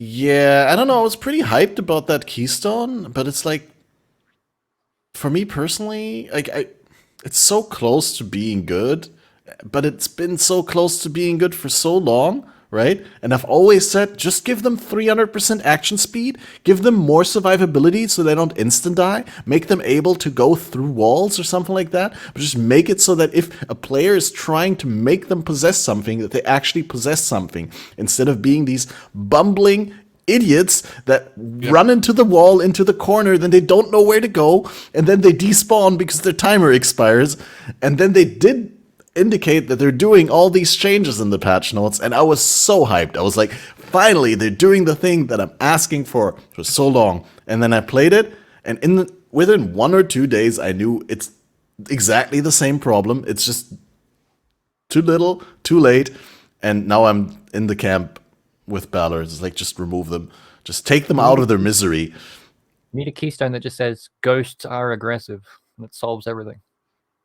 And just go turbo. Yeah. Just need to make them aggressive. No keystone, just... Okay, that works too. Just add it in the keystone. Have you tried a Fair Caves Tricorn recently? No. Do you know what it does? It gives you a little candle in your head. It's great. Really? Yeah, it makes you... It makes tormented spirits able to possess you as well, right? Or touch you? They touch you. No, touch, not possess, just touch you. Okay, so no Possess grip. would be nice. Yeah. I wouldn't mind like needs a a hat that keystone. just gave me one ghost permanently for the map, and it was just a random crapshoot on what I got. That'd be cool. Single perma shrine. The hat. I don't know. Ghosts are fine. There's no entire TFT mafia economy around ghosts that I know of. Well, there's one secret Illuminati community about ghosts that I know of, but I'm not allowed to talk about it. Okay. It is very spooky though. Boo, etc. Well, at least now I know why the spirits are tormented, because I'd be tormented as well by such terrible movement and possess animation mechanics. They're all playing on predictive. That's it. That's why they're getting stuck on doors and shit and can't go through. Yeah, they're just predictive ghosts. Probably. Someone should tell them how to activate lockstep. They don't got feet. They can't. They floating. Okay, lock float then. Yeah, lock float. Much better. We got 2 more points, then we're through, guys. Don't worry. 16 new Atlas Keystone passive skills were added in Toda. That also feels like it's already been longer that we had all these Keystone passes, like that the ones with the fragments and the ones with the favorite maps and all that. Any standouts there? Any favorites? At least useful? Something that you always pick, you never pick? I'm going to bring up the POE Planner Atlas tree.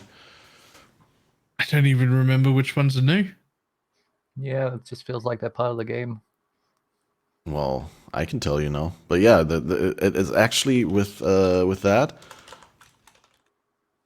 I do agree.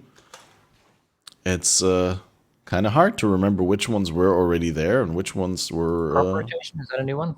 That's pretty nice occasionally. Crop rotation? I think, yeah, the mechanic specific ones, right? So all the ones that the big expedition one. The Legion one, which made it good for new people. Like infinite time, but you only get a certain amount of legions, monsters. Right, exactly. Right. The Maven one, where she summons additional bosses when witnessing. That's a good one nowadays. The Valside area one, oh, that's such a meme though, where like they are no longer corrupted, and so you can actually use currency to roll the Valside areas. And people were actually doing that until they realized it's an utter waste of time. Now I've got a new video idea. Re-rolling 100 Valside areas. Well, there's unique ones, aren't there? You could chance. Yeah, you could scour chance them, but from what I've heard, it's not very, very likely that you get them. So we have a Acacia keystone, we get the Tormented Spirits keystone, the Beyond keystone. That one is like the one that is Balor's favorite, no doubt. I used a bunch, and will again. Especially because before it was added, that's something that you always said you wanted. is that they don't spawn bosses, but you just keep beyond mobs in your entire map, because the beyond ends when you spawn the boss, so you didn't want the boss. Yeah, that was definitely one of them. There was one with the favors at ritual altars in the maps costing between 90% less and 80% more. I'm not sure. Has that seen a lot of use? Not really. No. I don't think I've seen anyone use it. But the other one that makes you unable to re-roll favors at ritual altars, but in turn grants 100% more tribute. Yep, people use that after they've already deferred something. Like if you've already. Oh yeah, exactly. They're more likely for it to be affordable. Yep. Okay, yeah, the Keystone Passage we talked about, the Legion encounter one we talked about. Delirium Fog never dissipates. Kind of feels like a little bit harsh downside to not be able to find Delirium Orbs and Simulacrum Splinters. Like if you wanted permanent Delirium on your maps, you just use a Delirium Orb, right?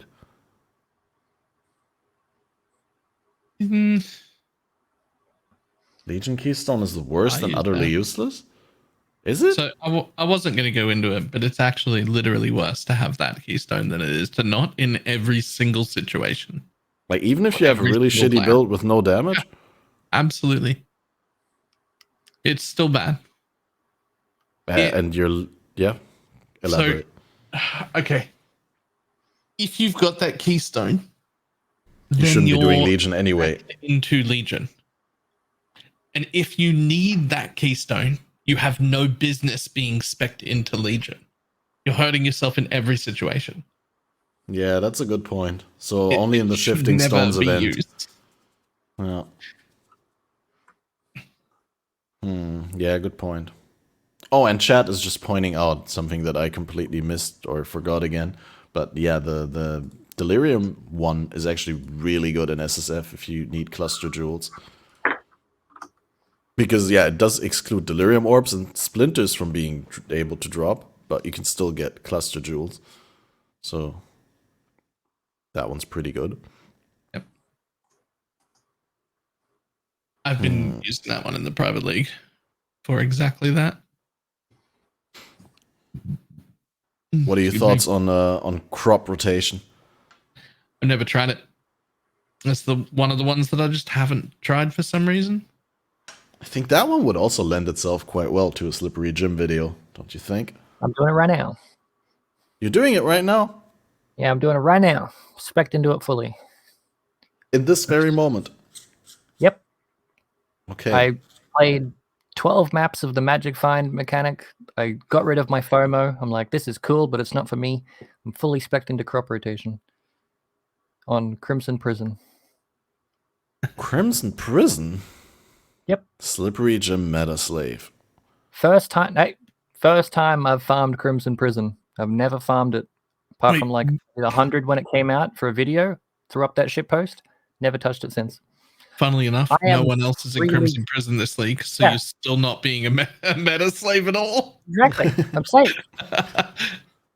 Wait, why not? Is it just out of favor because there's other strats? They're all in burial chambers and everyone's in either burial chambers or cemetery or jungle valley. And I tried each of those. I did 4 of each, and I'm like, well, not burials. I skipped. I'm never touching the burials again. But I did 4 cemeteries and 8 jungle valleys. I'm like, cool. I'm done. They're good. They are pretty good. Magic Find's fun. I like the jungle valley Misa back and forth because you can get fortunate in every one of those maps, and if you juice even like a moderate amount, it's like. Lake, by the way, the drop rate you get like Arid a fortunate way better than Mesa for the fortunate. The fortunate card. Yeah, because because each of them have different like drop rates, like different amount of cards that have different weights. So you get way more fortunates in Arid Lake than you do in Mesa. I mean, they're both really good, but Arid Lake is like the best out of every map on the Atlas for getting fortunates. I'll try, but I've never looked at fortunates as being like the ultimate goal of my farming, but it's always been like a nice accumulation on the side because every single fortunate drop is a 6th of the divine, and it's so quick that you get the dozen for the set, and then another 2 divine injection on the side. Just feels pretty satisfying, even though also Arid Lake has the bird that you can break all his eggs to give him a bunch of rarity. So if he gets glitter, he will fuck you up. But also, a massive explosion of items.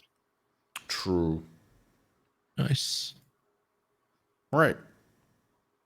I guess we covered most of the Keystone passive skills, and I think if there was another one that we needed to talk about, we would have talked about it by now. I guess availability of like all League map crafting options with 6 gateways allocated is also something Balor always wanted. Because now you can do like, no? Oh yeah, No. I remember you being firmly opposed to it because it like Opposite. homogenizes the leagues. Every single league is the same. I don't think 7th gate should be a thing at all. But it already is, so I guess. What do you say, Jim? Is that like something that kind of separates leagues for you from one another? Is like where it's noteworthy that what map crafts are available, and does it destroy some of the league identity if you get every map craft? I am 100% okay with it because I need it so I can put Harvest on every map. Fair. That is a based slippery Jim take. For science. Yeah. Sorry, I'm confused by what someone said in chat. It's blowing my mind, unless I'm misreading it. Anyway, don't worry about it. About the crop rotation? Yeah. Can I just wilt crops and then move on? I don't actually have to kill them. But what would be the point? Like, because you wilt the purple, like you wilt one and then it upgrades the other colors, right? But like everything starts at a low tier, like tier 0 or whatever. And then you kill like purples to upgrade yellows. Well, I thought you had to kill them, but can I just pick them and then I don't have to kill them and I could just move on? Yep. If I've been doing this the slow way, like, I don't know. I'll figure it out. That sounds right. Blowing my mind. Jim plays inefficiently? Oh my god, who could have figured that out? Yeah, my worldview is shattered. I won't be able to sleep tonight. I won't. 24-hour stream, right? Yeah, exactly. 24-hour recap stream. No, I mean like you click the one you want to do, and it wilts the other one, and then you click it again to summon it, right? Or do you have to click it again? I'm confused. Fuck it. I'm doing a map right now. 1 sec. I'll answer my own question. Sure. And then you can interject it after we've talked about the noteworthy uniques from Toda. And I have 2 written down here, and one of them is Rakiata's Dance, which is an engraved great sword. Well, I can't speak. It treats enemy monster elemental resistance values as inverted, which is pretty huge because it also has a big chunk of elemental flat damage. And I believe this is commonly used for chains of command builds, because you give it to your animated guardian and then summon copies of this sword, which pretty formidable minion. And then also you could use it on the trap skill, right? The blade trap. Strike build as well, I think. What did you say? Excuse me? Is there a flicker strike build with it? Yes. Flicker strike with it. Mm-hmm. That's one interesting. Yeah, I could totally see that work for Flicker Strike. It doesn't have any charge interactions or anything, but solid base damage and attack speed. Plus, I mean, the is it? Yeah, the LE damage, the resist value is inverted is just really, really good. Especially because it's consistent. Unlike the Mastery, that treats monster elemental resist as inverted in 25% of the cases. This is just like all the time. So you can really reliably build around it also. And you like don't pick any resist reduction, I guess. Just penetration. Is there a way to buff enemy elemental resistance? Yep. Elemental equilibrium? No? Not anymore though. That applies exposure now, right? Or does it also raise resistance to other ones? Is it just exposure? Hang on, I'm checking. But yeah, that used to be like a really unique mechanic back in the day in Path of Exile, that you were able to give enemies resist with equilibrium. And I mean, now in the context of inverted, I also think it makes perfect sense that it's not in the game anymore. But for a long time, I was like wondering why they're changing this to make it like, instead of the interesting node that it used to be, to just apply exposure. That was a very boring change to me personally at the time, but it does make sense. Hmm.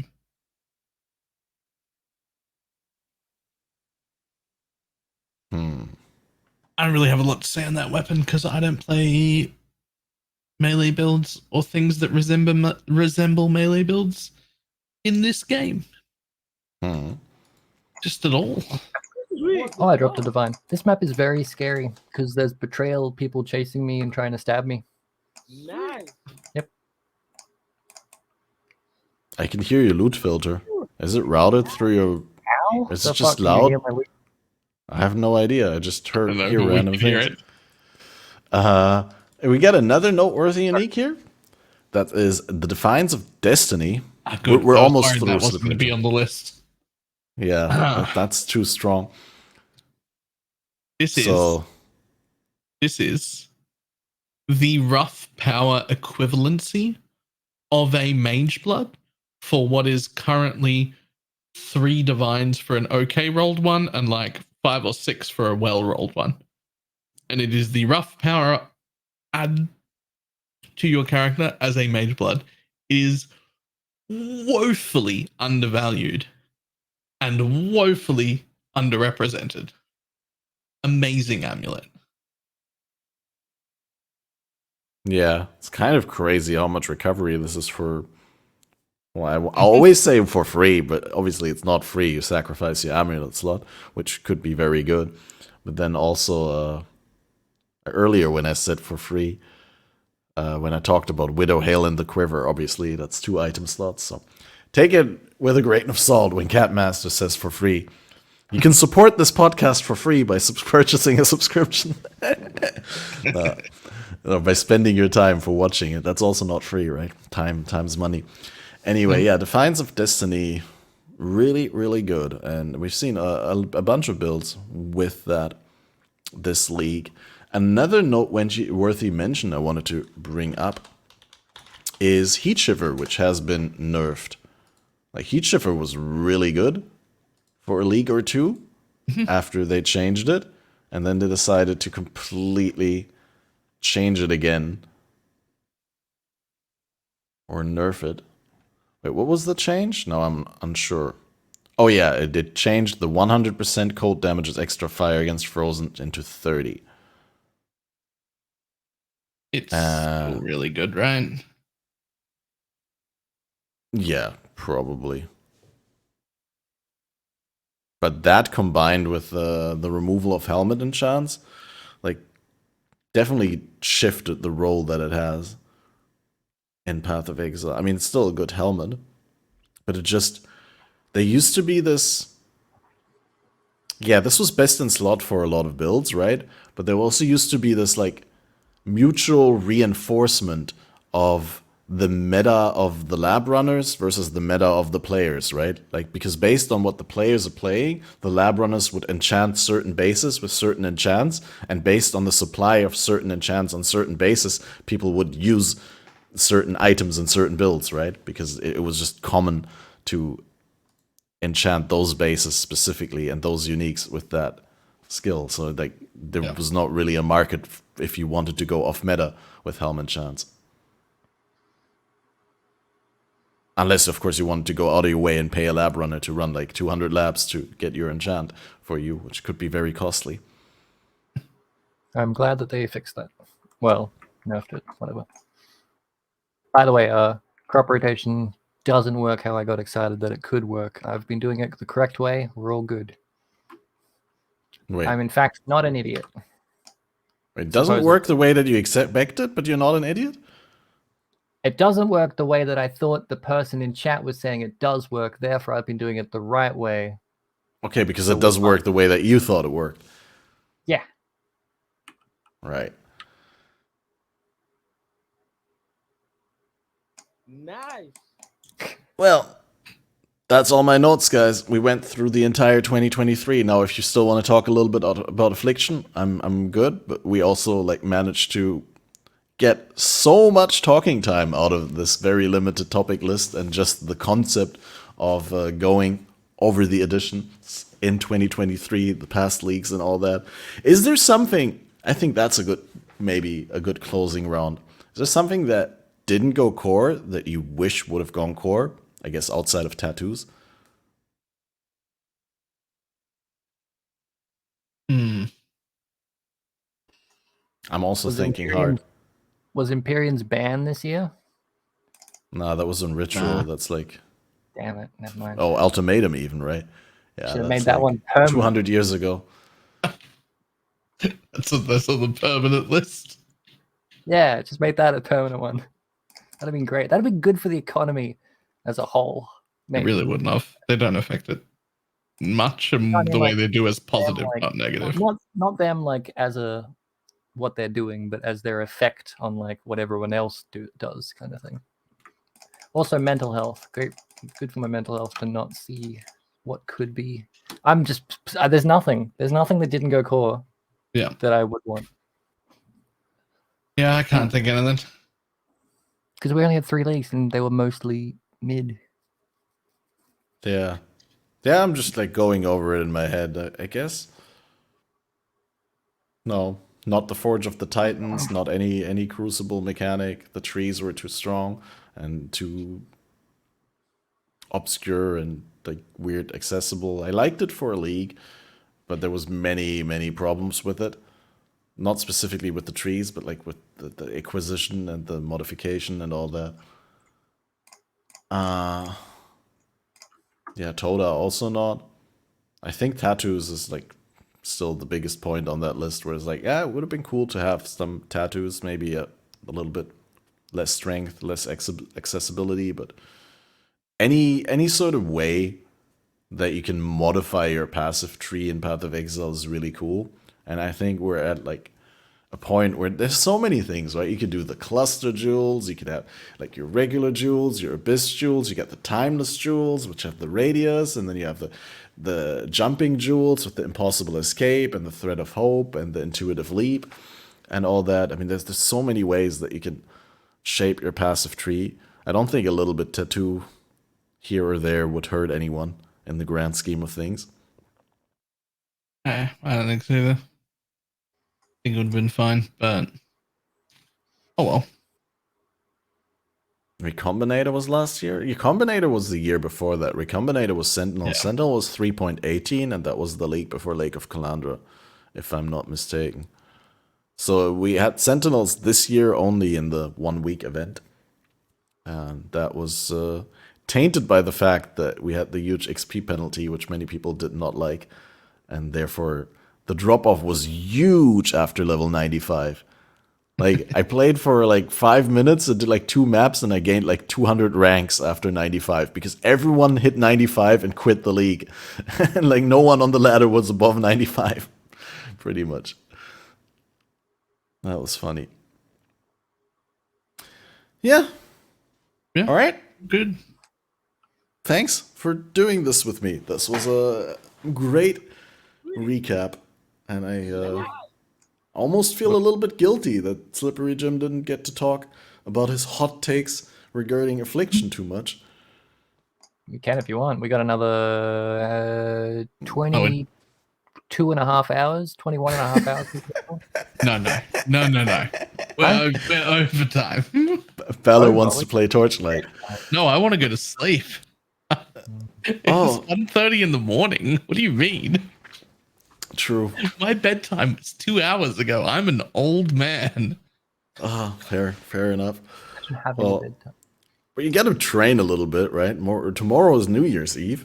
You gonna do a 24-hour stream then? No. Go watch the fireworks. There are no 24-hour streams in my future. That sounded borderline insulted. No. No, I don't even want people to get that idea. Like, I thoroughly reject the idea of any 24-hour stream. Yeah, that's not a thing. That's not happening. We're not doing that. I might try and do a long one tomorrow, but like I don't know. I'm not sure. I might also just hang out with friends. Remember, I also work like a job in real life. True. That I have to get up for and leave and go to.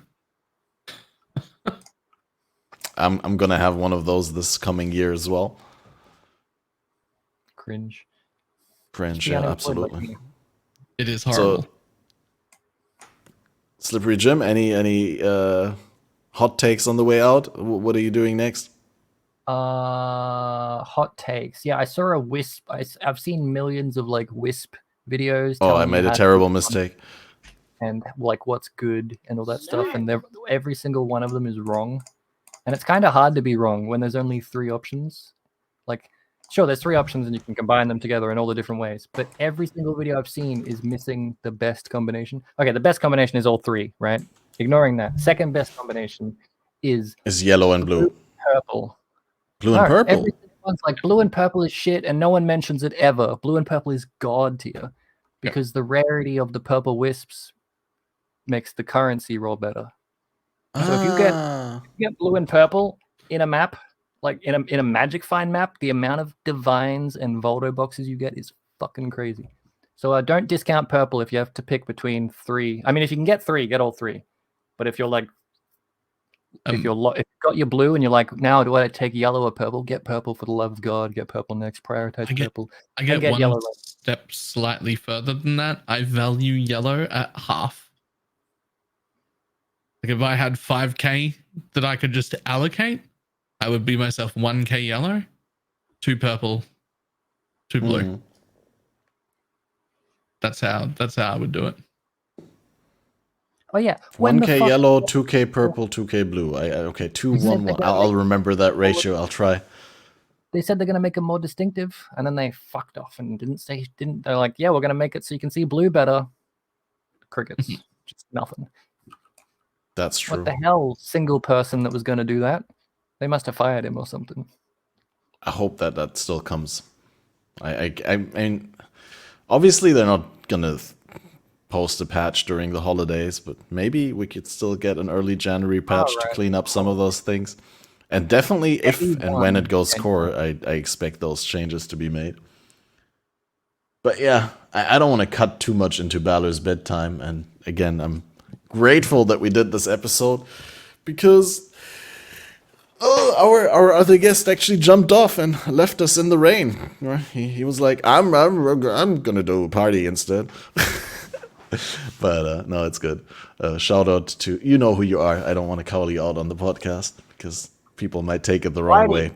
What the hell? Why would you do that, you bitch? Nah, dude, Leidy has made time for this podcast so many times in 2023. I think if we're doing a 2023 recap for POE, we also have to mention that Leidy was probably the most frequent Fated Connections guest, just because he made himself available all the time. Because he was like, yeah, I'll be there. Just let me know. And like proactively actually wrote me before the league, yo, Catman, what about podcasts? Are there any appointments that I should put into my schedule and all that?